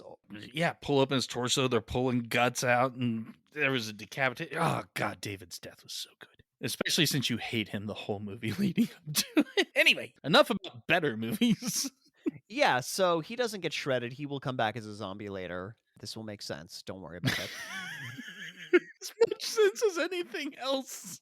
Yeah, because now those survivors just run into the zombie horde that chased them to this point. They just start going in that direction. Well, the door they were gonna use is full of the, full of the infected, so we can't go that way. And then we see, so this creature is called a licker. So the thing that she was seeing in one of those containment chambers, it bursts out of its containment chamber. It's like a dog slash human slash brain on the outside, giant thing monstrosity With no skin. with no skin. And boy, this CGI did not age well. It is honestly PlayStation cutscene level. Not in-game graphics, but cutscene. If it was Squaresoft. If you watch some of the opening shit for Parasite Eve, it's about like that. There's a rat or something that mutates. It's pretty fucking gross. But yeah, it's that level. So now they've retreated back to the Red Queen's terminal chamber.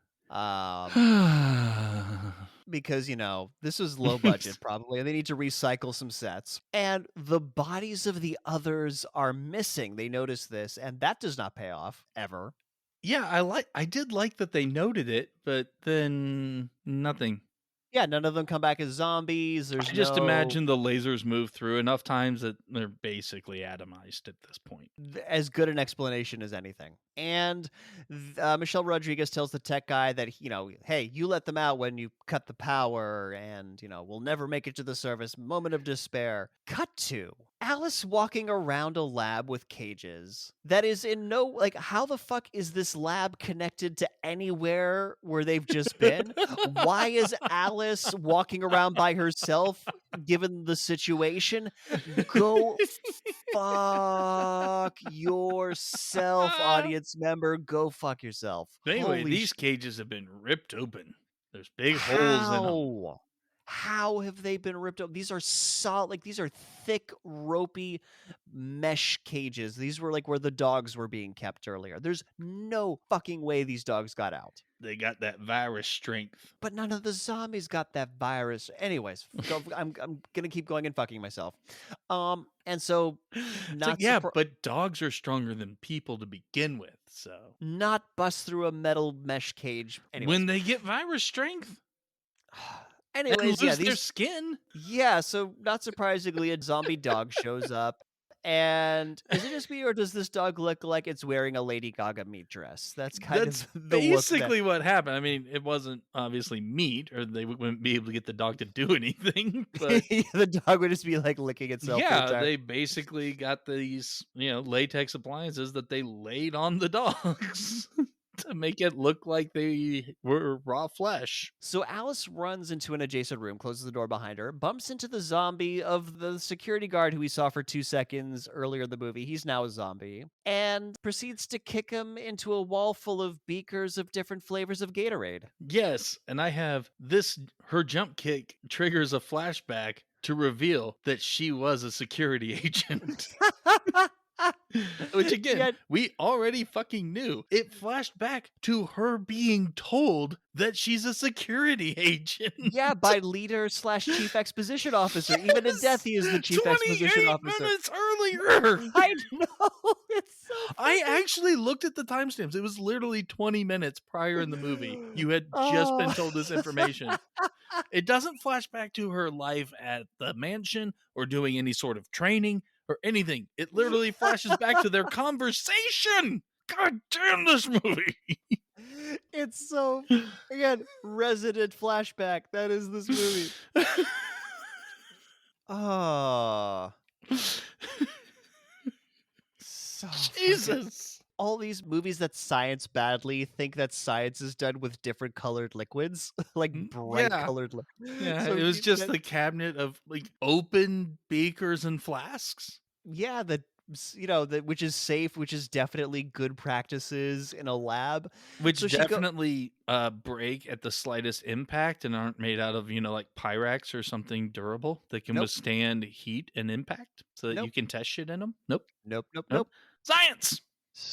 Yeah, so anyway, she takes the security guard's gun, which is a good thing too because the dog jumps through like the That's my window. favorite shot of this movie. The dog jumps through the window that you Yeah, which cannot break with an axe.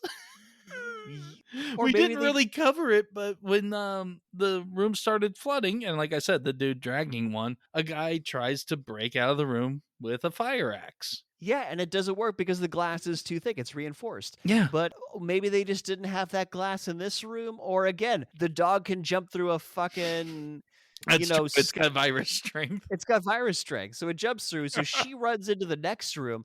And it's a good thing that she's got a gun now because there's just a bunch of There's dogs. a whole And pack. they start to, run towards her, jump at her, and she magically shoots them all one by one in the head. Very casually kills them all. Again, without it showing anything. At one point, there was like a really bad After Effects blood splatter. But other than that, yeah, you don't really see anything. And then that one fucking dog That one comes fucking back. dog comes back, and so she's out of ammo, drops the gun, and Matrix Tries to runs pull a against Trinity. yeah, tries to pull a Trinity. She runs, does the wall run into a kick and kicks the dog in the head and snaps its neck. What the hell, movie?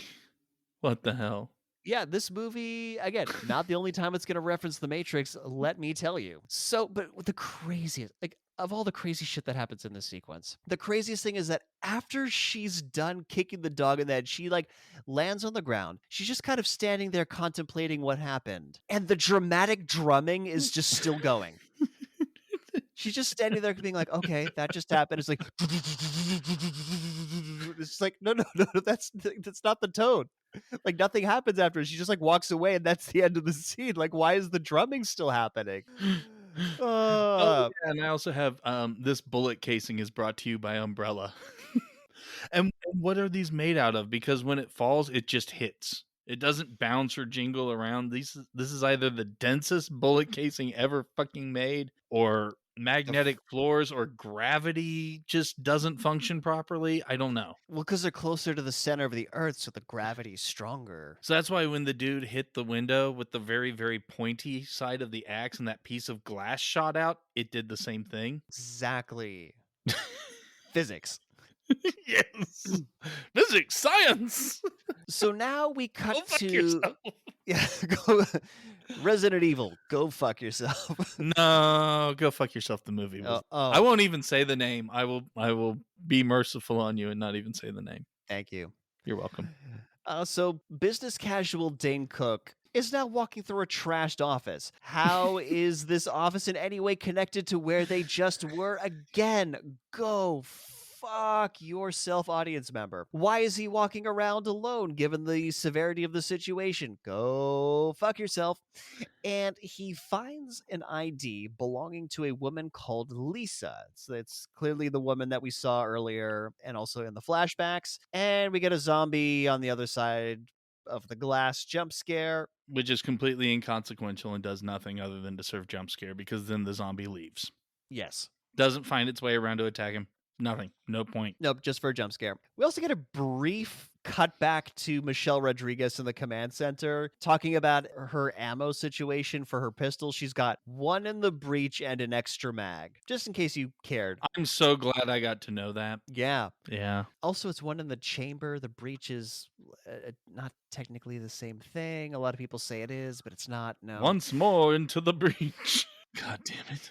So back in the office, business casual Dane Cook finds Lisa And for a moment, she kinda acts like she might not be a zombie, like she I recognizes him. fucking hate this trope, and I don't know, like, how to make a short name for it. But, yeah, everyone who's been down here has died and is a zombie, basically. But then when it's the person they know, they just walk in very casually and timidly until they get right in your face and then, "Ah, time to go bitey bitey." Yep, and that's exactly what Fucking happens. hate that. It's just dumb because you know it's gonna happen.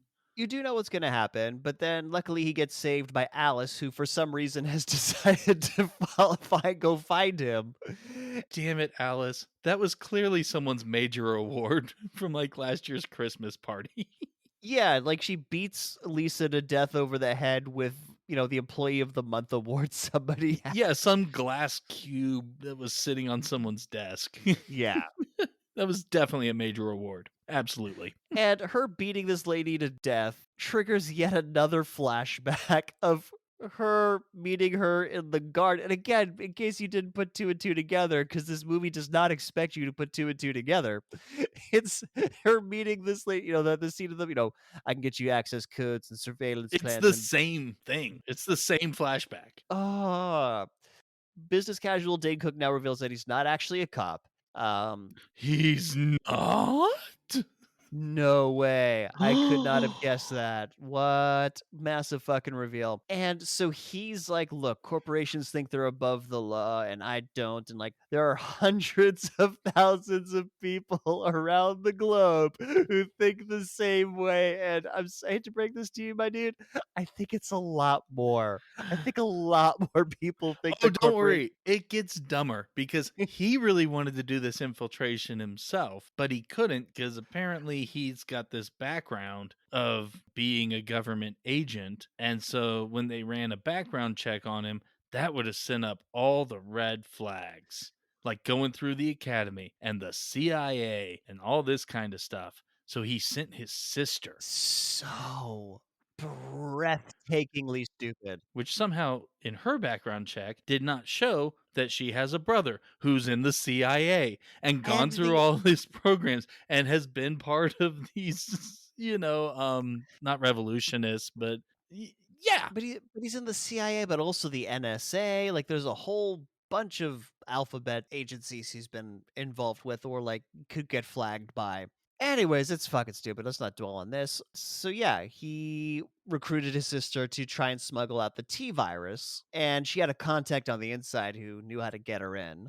Spoiler alert, it is Decent Alice. acting by Mila here because she has that like, oh shit, I've just realized that I'm that contact. Yeah. So this could all actually be my fault and I don't know how to tell him. Really good. All just in her expression. Very nice. Milla Jovovich is a solid actress, even given the I was like, material she's. when given the chance. Yeah. Yeah. So apparently the T virus would be worth a fortune on the open market. That's actually a very important thing to know. But who is going to buy this T virus? Why would anyone want the T virus? It just seems like a bad idea. Yeah, because she's like, really? And he's like, uh-huh. And then the scene ends and they're back in the outer chamber for the Red Queen with everybody Well, they're else. they're Oh no, run no, no, no, no. They run in and they're like, shut the door, they're right behind us.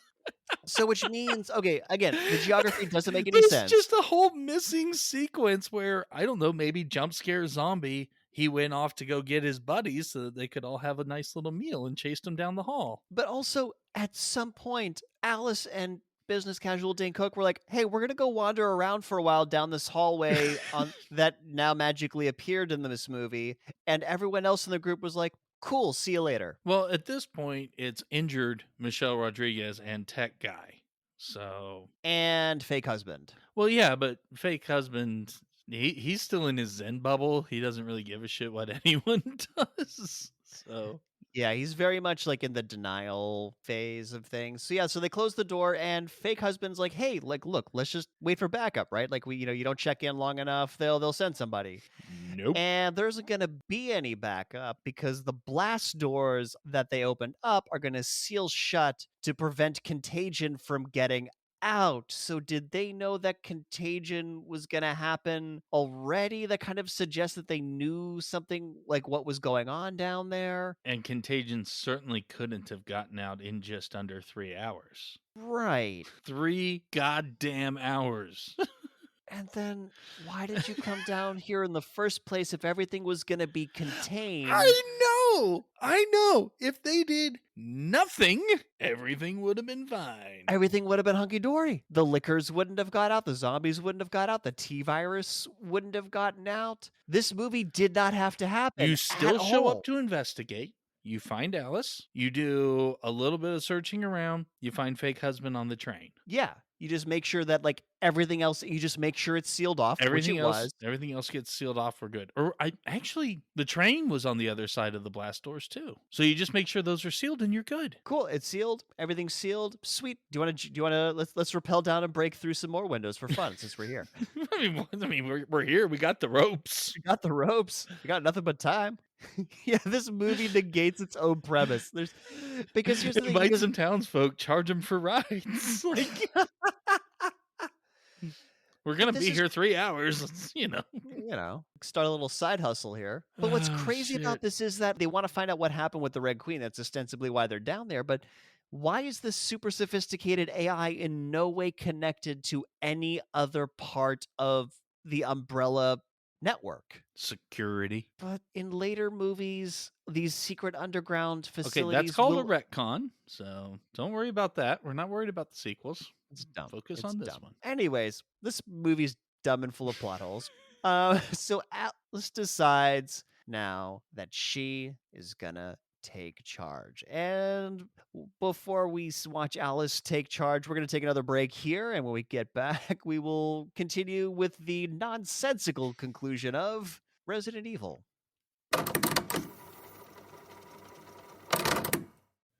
All right, men, we have our orders. Hive went dark, and it's our job to go down there and find out what happened. Sir, for the last time, not a man.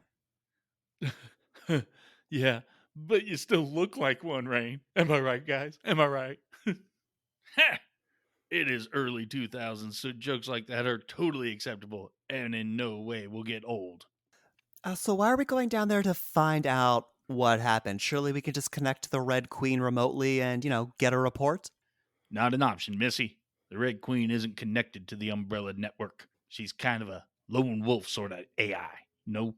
So let me get this straight. Umbrella has one of the most sophisticated AIs in the world controlling its top secret underground bioweapons lab, and it has no way to access it remotely. Exactly. You earned yourself a gold star there. Wow, that is just so fucking stupid. Yeah? Well, if you're so smart, why don't you work in computers, little Miss Gun McShooty Pants? Don't listen to her, boss. She's probably on her period. Am I right? Am I right? Oh, Jesus. Private, you are hilarious. Another great joke that is absolutely totally appropriate in our current and any other time period. You said period, Captain. You said period. Am I right? You know, I did. I did say that. Oh my god, you guys are all fucking children. Anyways, so boss, since we're going into, a bioweapons lab that may or may not have airborne pathogens floating around, are we actually gonna have filters on our gas masks for this mission, or are we just wearing them just to wear them? No filters on this op. Some new startup called Amazon. They lost our packages. Okay, great. Are we at least gonna use actual small unit tactics, or are we just gonna run around like a bunch of idiots trying to look cool with guns again? We are going to be looking and sounding cool. This is Tactical Unit, not Tactifool. I fucking hate it here. All right. Everyone ready to say pew pew as you go.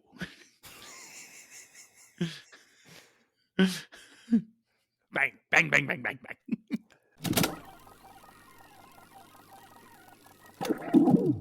And we're back. So Alice, who has decided to take charge, reinserts the motherboard into the Red Queen so she can help them escape. Yes, but we ran out of laser show budget. We did run out of laser show budget, so we don't get to see any more holographic little girl. It starts up and then dies, so that's a nice touch. Yeah. And so we just hear her voice over the speakers being like, "Oh, looks like you guys have been up to some fucking bullshit. I tried to tell you. not really, but basically they're like, "Hey, help us escape, otherwise we're gonna fry you for good." Because if they trip the overcharge thing I say, again, yeah, they attached a override whatever thing. yeah, so something that would surge her circuit breakers, and that'll fry her once and for all. The first time is just gonna shut her down. Second time kills her for good. Yeah, it's if she tries to shut down, she won't be able to, and for some reason, the charge will just loop and build up and build up and eventually fry out the system. So here's the crazy thing. So the Red Queen starts talking again. It's this little girl's voice. And she's talking over the speaker, so it sounds like somebody talking over speakers. But then at some point the shot goes to the other side of the camera. So we get that camera view with the overlay. And when it does, the voice turns normal. Like there's a little girl inside the camera just talking normally. It makes no sense. It sounds like she's like the Wait, Wizard of that's Oz. that's not how speakers work? That's not how, yeah, no, that's not how speakers work. Like, when I'm in my car and I turn on the radio, there's not a little person behind the dash that speaks to me and sings songs? John, I hate to be the one to tell you this. My reality just broke. Yeah, so God, that was again amongst the giant pile of stupid we have in this movie. There was that little detail, and so There's a little person that talks to me and sings me songs. yeah, just like how there's not a little But it's the girl. country station. I thought it was Boone. Oh, Boone from And he Millennial in and the he tells cover. me to genocide those savages. John, if these are the voices you're hearing in your head, I I mean, think. other people call them commercial breaks, but I don't know what they're listening to. John, yeah, I think you need to go talk to a professional. So, anyways, the Red Queen starts to explain the development of the T virus. Yes, this is where movie teaches you how zombies work and that you have to, destroy the brain. But it goes through a whole thing to get there because apparently, this virus has highly profitable military applications. How? Fucking walk me through that movie. It won't. It's also able to instantly change its method of delivery because it's a liquid that would be injected to, cause the infection. But then when exposed to air, it's suddenly an aerosol virus. But then once it's in your system, it changes to being a bloodborne thing. And then that's how it has to be transmitted. And so since it's in the blood, you can scratch someone and give it to them. Written in my notes here. I have fucking what? Science. Yeah, because the idea is that this virus, even after you die, the body still remains active. Hair and nails continue to grow. Not No, they true. fucking don't. Not They do true. not. It's because the skin retracts. It makes it Yes. look like the hair and nails are The growing. body dehydrates, which causes the skin cells to shrink and then also just decay. The thinner areas are going to go first. But also your brain retains a charge because it's a fucking capacitor and it takes months for that charge to be depleted. And so this virus just, gives it a jump start basically. Science. And no, it fucking doesn't. There are still some electrical impulses, max maybe a few hours after your death, but not fucking weeks or whatever the fuck the movie says. It's Yeah, it goddamn. said literally it could be months. But when the virus reactivates you, you only have the most basic of needs. The need to feed. Maverick and Goose high five. Yeah, no shit. And so Michelle Rodriguez asks how they can kill them, and the queen's like, severing the top of the spinal column or causing massive trauma to the brain. You mean shoot them in the head? Because again, this movie knows that its target audience is fucking stupid. And so the Red Queen says, look, can't allow anyone who's infected to leave because she needs to contain the virus. And Alice tells her to help them out or they'll fry her circuit breakers. What? Help us, and if you don't, we'll kill you. Right, but that's it. But they talk about doing it to her circuit breakers. I don't think that's how. No, whatever bypass they did basically keeps the circuit closed. So she can't shut off, she can't shut down, she can't sever that connection. I don't care anymore. So they jump down into some utility tunnels. Then fake husband gets grabbed through a large pipe grates. So like there's these large pipes going down there that are covered with these grates, and he gets grabbed by some zombies into one. And how the fuck do they push through these grates and take them off the pipe? I would say because they're very old and obviously not serviced. And you even have the line, the grate won't hold. Well, you'll hold for just a moment. Seriously, it's just a fucking moment. I did actually like the pop up though, because as he's kind of leaning against it, Michelle Rodriguez is going, "Hey, we can't stop. They're right behind us." And then they literally come from behind him. So, nice touch. This movie might be dumb as hell, but it has its moments. And this is where Alice snaps a zombie neck with her thighs, like Sonya Blade did to Kano. Is this like Paul W.S. Anderson's like Quentin Tarantino foot fetish? I Like, guess so. I think this is his fetish. It must be. Because you don't do this in a movie twice without it being like a sex thing. And so they make their way on top of the pipes above. Tech guy gets bitten as he gets pulled up. And the movie just kind of like forgets about this for most of the movie. Like it'll address it at some point, but like him being bitten doesn't matter as much as the fact that Michelle Rodriguez has been bitten. Yeah. And by the way, during this whole thing where they're fighting off these zombies, Michelle Rodriguez gets bit like several more times. I mean, she's already done for, so why I not? know, but I'm just like poor Michelle Rodriguez. Like you just can't catch a break. Unlike most other zombie movies, though, you have to wait until the person's actually dead before they become a zombie. Getting bitten and getting that virus does not kill you. It just sits in your system until you die. Right, but the T virus will kill you. No, no. It'll make sure that you come back as one of those damn things, but it won't outright kill you. No, it does. I think that's how it's explained. She's gonna die. Whenever she dies eventually from her numerous wounds, yes. It wasn't clear that that's how she dies. But it's clearly like a blood loss situation because she starts getting faint and everything on the train, and it's, yeah. I took it as the virus was taking over. Anyways, we're jumping way ahead here. So this is where zombie JD comes back and Michelle Rodriguez has to shoot him in the head. And that's apparently an emotional moment that is not in any way built up to, because again, Okay, I didn't even recognize him. That's how little this character matters, because I'm just watching this and I'm like, you're pointing your gun right at his face. Why have you not shot this thing yet? Come on, shoot. Come on, shoot him. Oh, there we go. Now you shot him. Again, it's kind of that shambling towards you and then gets really close and then tries to bite. Unlike everyone else who's going "Ah," for the whole length of the goddamn hallway. Sorry, tunnel. We're in a tunnel now. so now everybody, like they eventually, like the survivors are now all on top of the pipes that are kind Yep, of climbed above. up on the pipes. And Alice is now apparently super concerned about Michelle Rodriguez and like feels kind of buddy buddy towards her. But she's like, "Hey, Rain." Her name is Rain. Mm-hmm. Why? Because of this scene, as she rains her blood upon the zombies below, which is actually pretty badass. Kinda, yeah. I Yeah. enjoy this moment. Because Alice is like, "Oh, we got to get your wounds, bandaged up and closed." And she's like, "Nope, leave me the fuck alone." And she's basically squeezing her arm and having the blood flow down onto the zombies. She's like, "Yeah, you like that? You like the way I taste, you bitches?"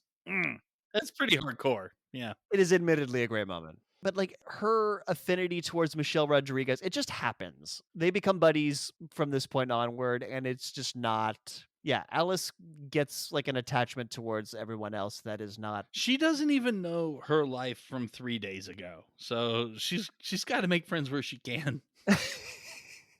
Fair enough. So they start crawling along the tops of the pipes. Then the pipes kind of split. Like a bunch of them get to where they're supposed to go, like on a ledge or like I don't know how to describe it. But then the pipes break and Alice gets flung to where they're supposed to go, but Tech Dude falls to the ground into the swarm of zombies, but then doesn't get But bitten. manages to scurry up into a different part of the room. But yeah, to a different part of the room, up a different pipe. But again, he's down there with like 20 zombies like all around him, and he does not get bitten once. Well, I have the same note about Alice because, I mean, she didn't fall completely into the room, but it still takes her a while to scramble and get back to total safety. And they're like caressing her leg, I guess, because we've established this could be transmitted by a scratch. Yeah, but she's got those long boots on. Oh, no, no. They're reaching above the boots. Okay, I did not notice that. Yeah, there's no way she did not get a scratch in this sequence. Again, we can go fuck ourselves. So yeah, so here's the thing. So Tech Guy is on this other place, right?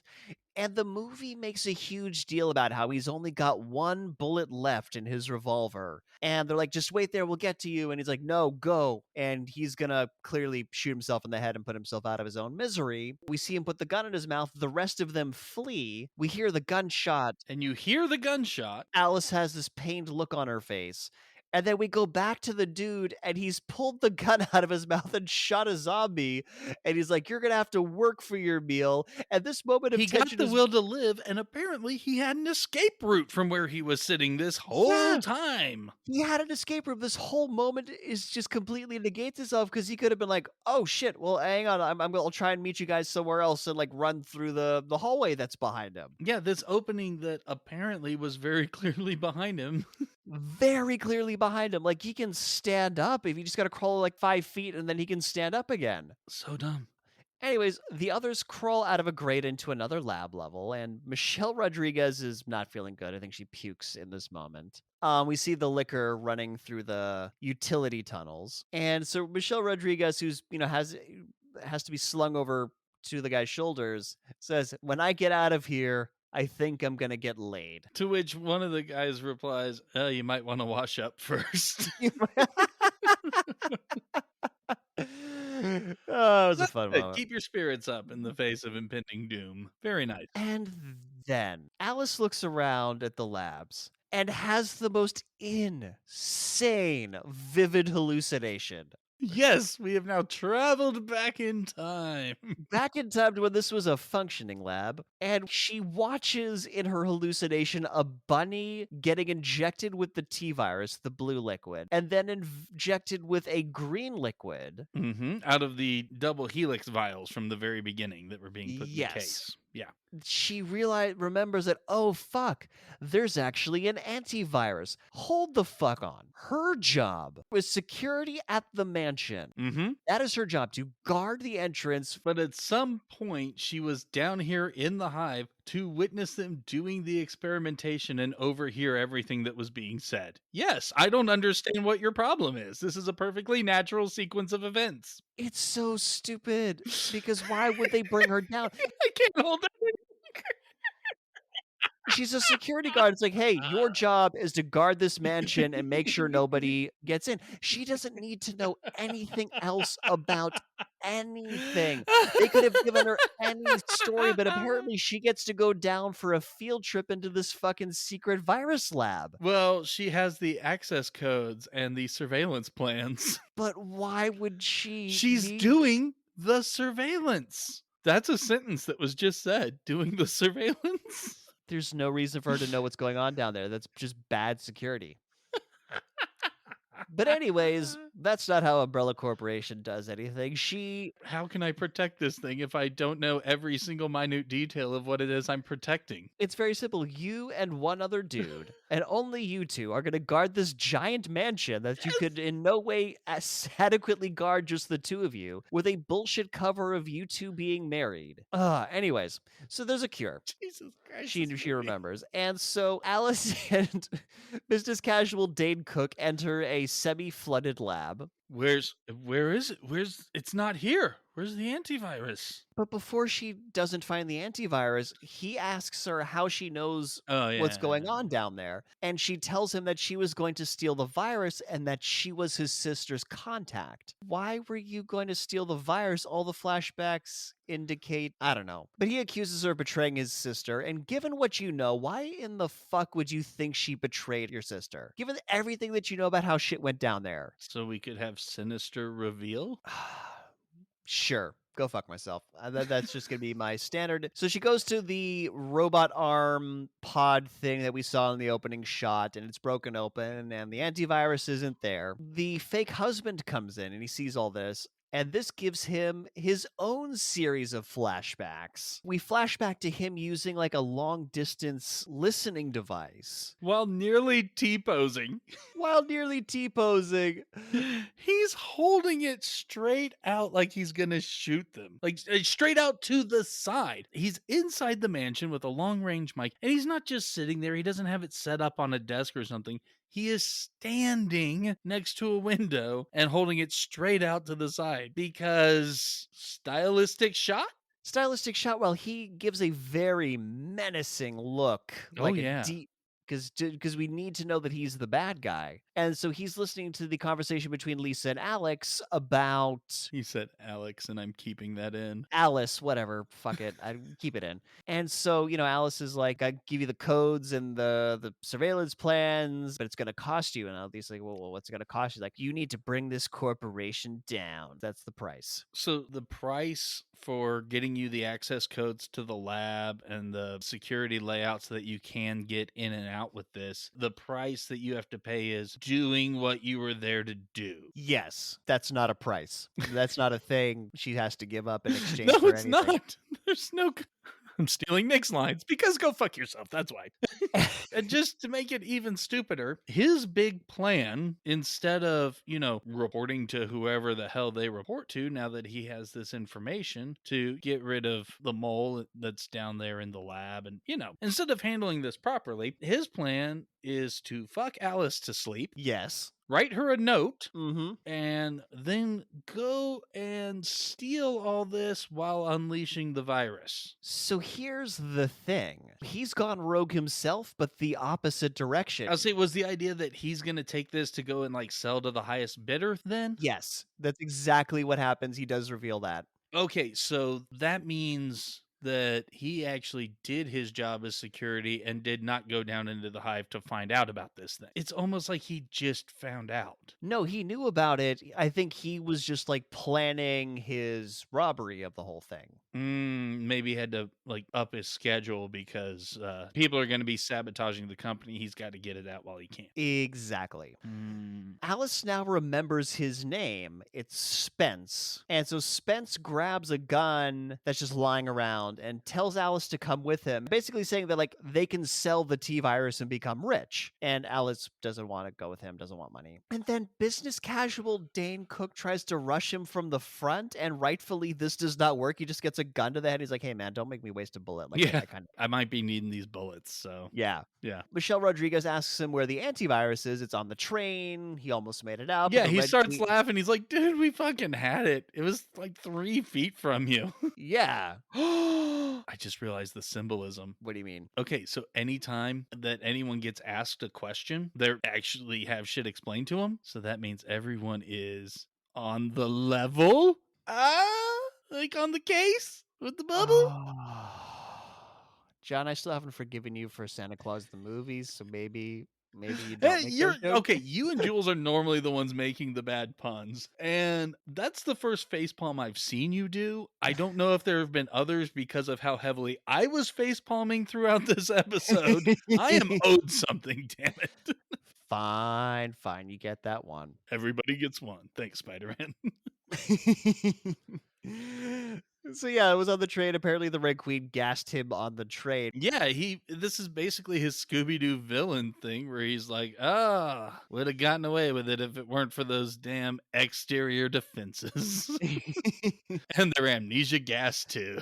And so then the drowned lady scientist from the jump scares earlier emerges from the water and takes a bite out of Spence's neck. And how does no one hear this? I mean, you can move through water pretty quietly, but you have to at least have some sort of sense of awareness to do it. A zombie sitting up in a flooded room and staggering towards you is going to make noise. There's going to be sloshing. Yeah, but if you're too busy bad guy monologuing, you're not really paying attention to your surroundings. Unacceptable. Agreed. The answer is because fuck you. Because fuck you.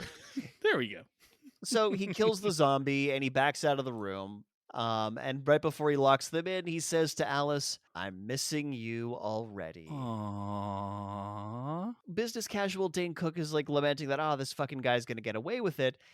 and the Red Queen finally decides to chirp in. She's been keeping quiet up until now since they left her chambers. And she's like, "I've been a bad I've girl." And been naughty. this is a child voicing this Red Queen, and this intonation is not comfortable. No, no. Creepy child in full effect. This was absolutely intentional. Don't get us wrong. But yeah, it still doesn't make it uncomfortable or okay. So she then gets to have her villain splaining about how the liquor got unleashed and some weird backstory on how the mutation wasn't quite right because it was injected directly, but then it feasted on live DNA. Yeah, because basically Spence goes in and he's about to inject Fresh DNA. That was fresh it. DNA, right? Because because she explains this is after Spence gets killed by a liquor. Yeah, he's starting to cure himself. He opens up the briefcase, all that. He's about to inject himself, gets eaten. Yeah. But why does he try to inject himself like he's about to shoot up heroin? He like pulls a band around his arm. He starts like How tapping a else do vein. you inject yourself? Not like that. I mean, I've had the coronavirus shot 3 times now. Nobody was fucking heroining my arm. No, that wasn't the question. How do you receive shots? It was how else do you shoot up yourself? I need your expert. Anyways, it doesn't matter because he doesn't get a chance to inject himself. The liquor kills him. And it's very nice that the Red Queen shows them on a monitor in the lab, just like she lets them watch Spence get killed. Mhm. Yeah, so basically the liquors were the result of early experiments where they were injecting the T virus directly into living tissue, living subjects. So Michelle Rodriguez is going to become a liquor. Well, no, because this nothing about this follows. So they inject the virus directly, and it mutates you into a monster. If you breathe it in, you become a zombie upon death and can transmit it that way, and you'll be a zombie. Again, it doesn't follow. It just doesn't follow. Nothing follows. So it got injected with the virus. It mutated into this monster, but not quite right because then it feasts and it gets fresh DNA, whatever the hell that's supposed to mean, which allows it to mutate further. Is this supposed to be its final form, or the more it eats, the more it changes? Like it would continue to change after this if it feasted on people and other things. Yes. Okay. Yeah. Okay. Okay, cool.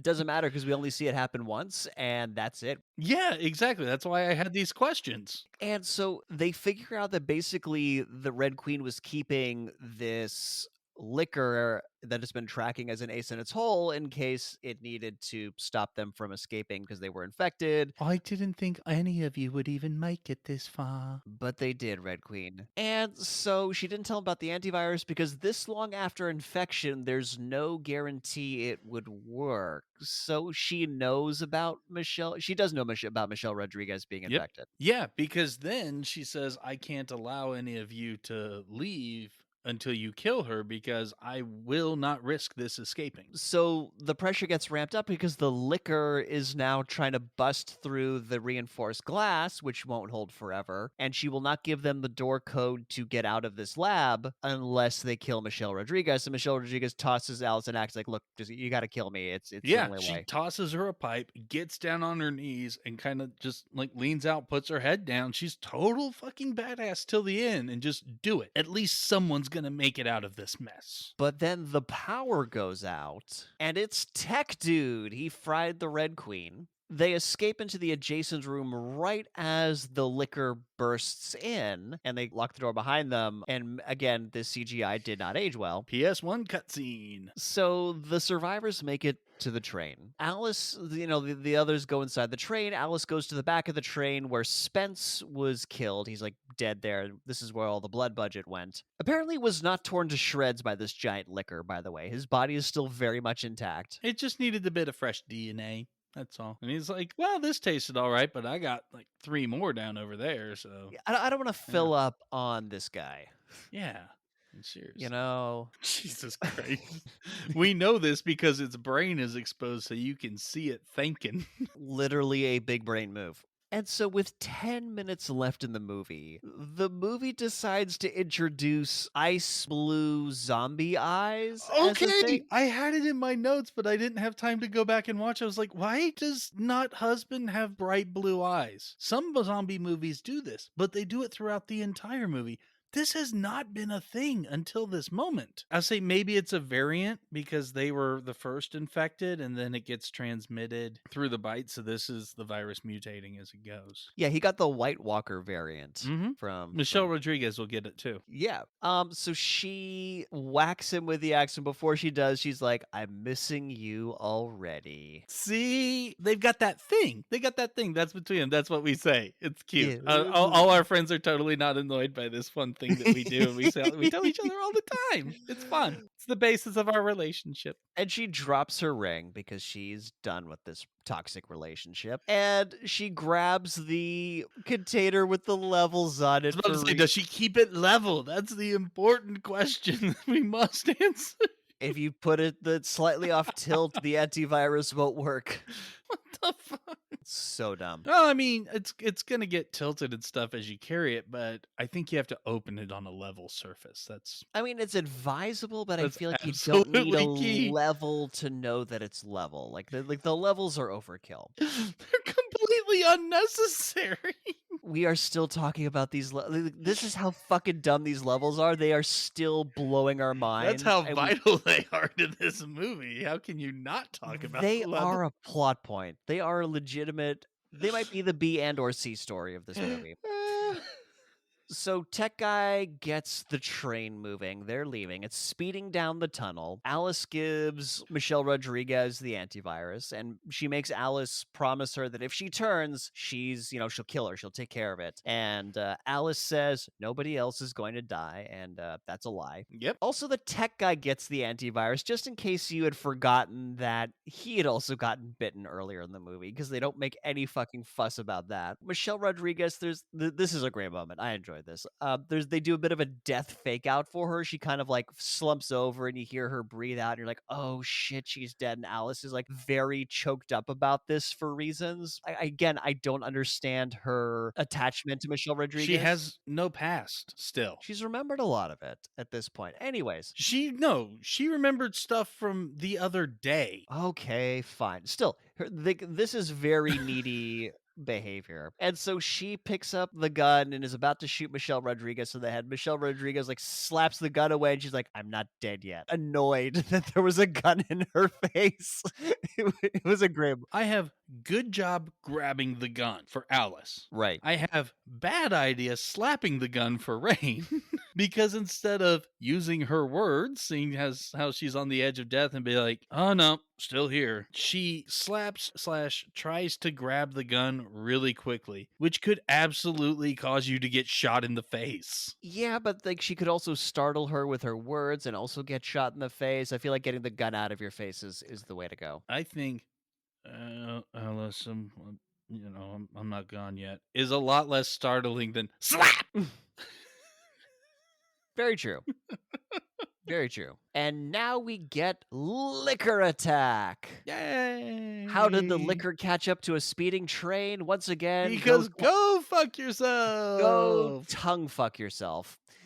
Because the liquor has a long tongue. You just can't let me have a moment. You just gotta one up it. All right, fine. Yeah. And so we get an awesome song for this whole sequence. The tech guy gets yoinked out of the pilot cabin. Yeah, glad we wasted an antivirus on him. Yeah, because he gets killed.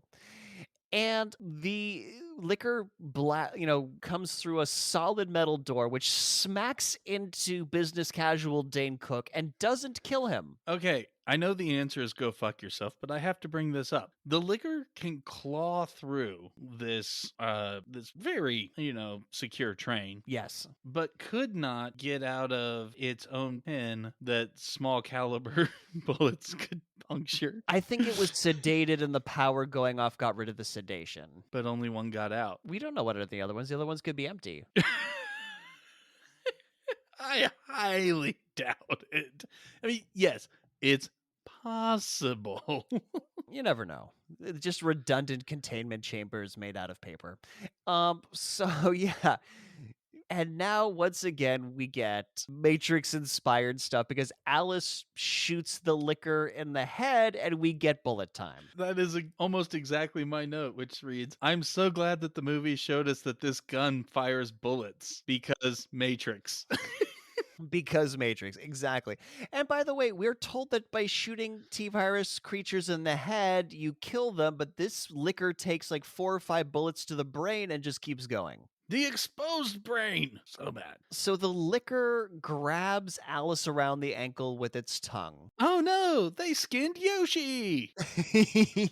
But she gets saved by business casual Dane Cook. And then amazingly, my least believable moment of the goddamn movie happens. Out of all the nonsense we've seen so far. Well, I know what you're about to get to, but before we get there, he whacks this thing with just these pipes. Oh yeah, they have a net of pipes that's just swinging in the middle of the train car. Yeah, just in case you're having a dramatic finale on a train, we got these pipes here conveniently for you. And so, yeah, the pipes are now like all over the floor. And Alice grabs one of the pipes, holds the liquor's tongue down over a grate, and then pierces the tongue with another pipe. She's like, open the door, open the whatever. And so he turns around to go open the trap door that's also apparently in this train. Yes, that is my thing. Why is there a floor hatch cargo door? They call it the cargo door. What cargo are they loading from the bottom From of the a bottom of a goddamn train. Yes. It makes sense for a plane because when they have their landing gear down, they are elevated. Mhm. You can wheel shit under them and lift it up inside. That's not how you load goddamn trains. It is in Resident Evil universe, and so, yeah, he turns around, Michelle Rodriguez has gotten up, and she kind of, like, moves her head side to side to crick her neck, and you're like, "Oh, shit, is she about to join the fight?" No, because she's a goddamn zombie and they only have the basic of needs like, stretching. Stretching and feeding, and her teeth are already fucked up black for some reason, Mhm. like she's been brushing with charcoal, and she's got the blue eyes, and she starts to attack business casual Dane Cook, who shoots her in the head. She flies back and hits the button to open the trapdoor. I still can't get over these goddamn doors on the bottom of in the floor. The fucking floor of a train. About to get stupider because the trapdoors in the train open. The liquor gets plopped down onto the tracks. And John, how would you expect a creature being dragged along train tracks? Like, how would you expect that physiology to play out? Well, we're on a fast moving train, so you just fucking disappear. Like the tongue would get ripped in some sort of way, and that's it. Yeah, maybe you'll splatter a little bit if you want to get a little, Yeah, sure. some blood. But yeah, nope, it gets dragged along the tracks. It starts Ugh. sparking. And then after it sparks for long enough, It's so dumb I can't even stay mad at it. I it tried. bursts I into tried. flame. This biological creature sparks into flame by being dragged along metal train tracks. What the mother fuck am I watching? It's You are so watching Resident Evil. I am watching Resident Evil. It is ridiculously stupid. So they close the trap doors. It severs the tongue, leaving the liquor in a flaming pile of whatever on the fucking tracks. So they make it back to the train station at the mansion. Again, I am not clear how this train got turned around. I reject your offerings of an explanation. They make it out just before the blast doors close, and so it's now just business casual Dane Cook and Alice. And in the mansion, Alice has got the container with the T-virus, whatever. She collapses with emotion because she failed all the people who died, and you literally have no allegiance to any of them. You did not know them 3 hours ago. Also, they waited until getting all the way back into the main room of the mansion before attempting to give business casual Dane Cook the antivirus. And then he starts to lose it. Yeah, He's in pain, he's going into convulsions. and because the liquor scratched him with his giant, so he's got, like, these giant gashes on his arm. Right, that now worms are crawling. Yeah, and just as this happening, nerds come in. Nerds in hazmat suits come in. They already took care of ET They took care of because they have ET. their plastic tunnel set up outside the door. They rush in and, just, "Oh, he's mutating, isolate, da da da da da." And so they lift him up and carry him to the gurney. You know, the thing that has wheels? Yeah, didn't bring the gurney to him. They took him to the They gurney. pick him up and carry him like 15, 20 yards to the God And damn it.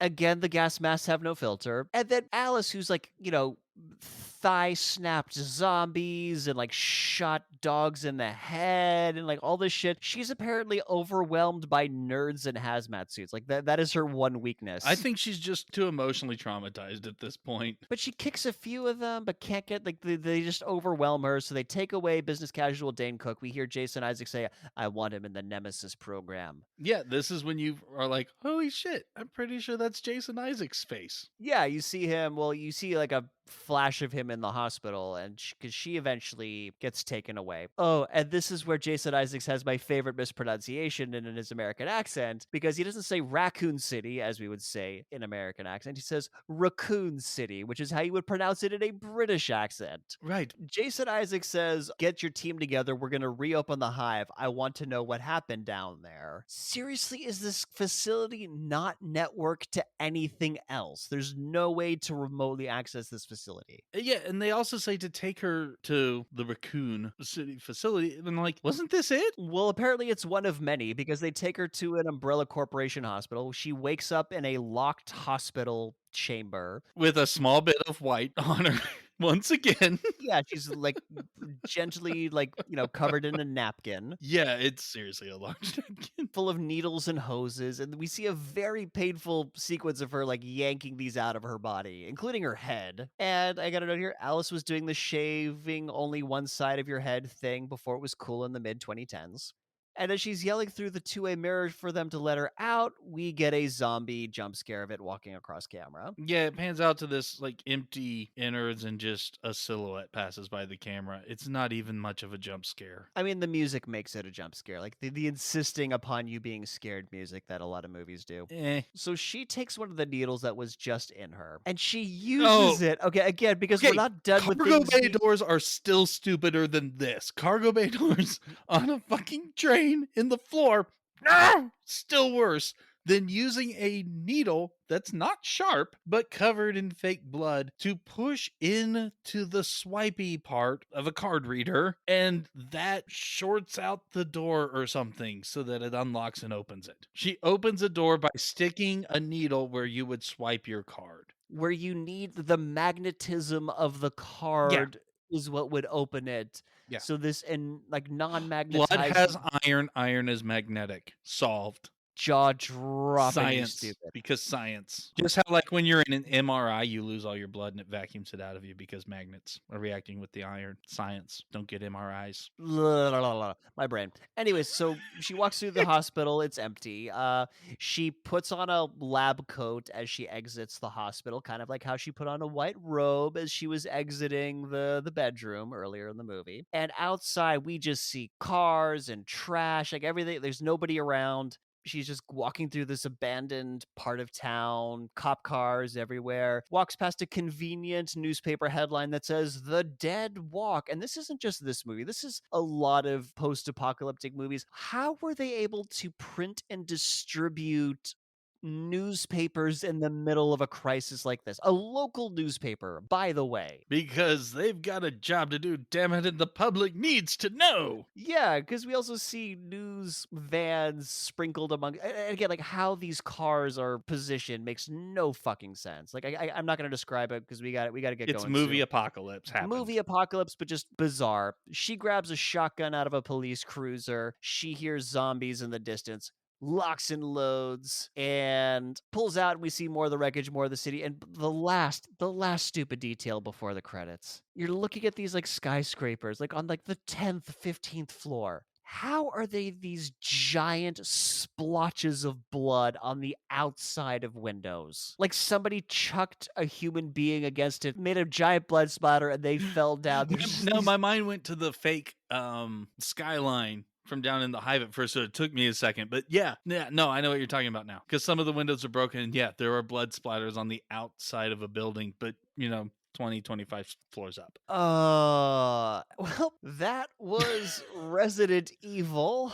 But before we go, as millennials, we know that every movie and TV show has a moral. So, John, what did you learn today? I learned what it is I need to do to be able to marry Mila Jovovich. Oh, I'm not if I get there first.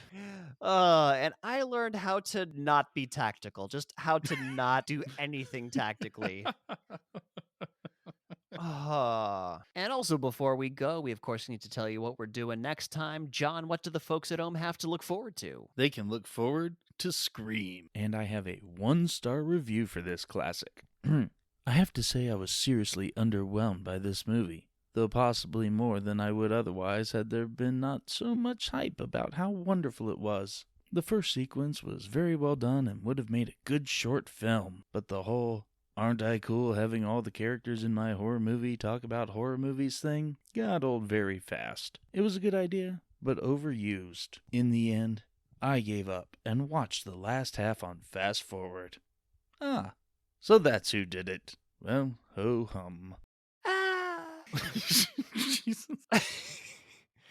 And that's our show. If you liked it, please subscribe. If you loved it, please share it with all your friends. And whether you liked it or loved it, we'd appreciate it if you gave us a 5-star rating on Apple Podcasts to help others find us. Also, be sure to like our Facebook page and follow us on Twitter. Links to both of those are in the show notes. Thanks for listening, and we'll see you next time for another episode of Millennial Rewind.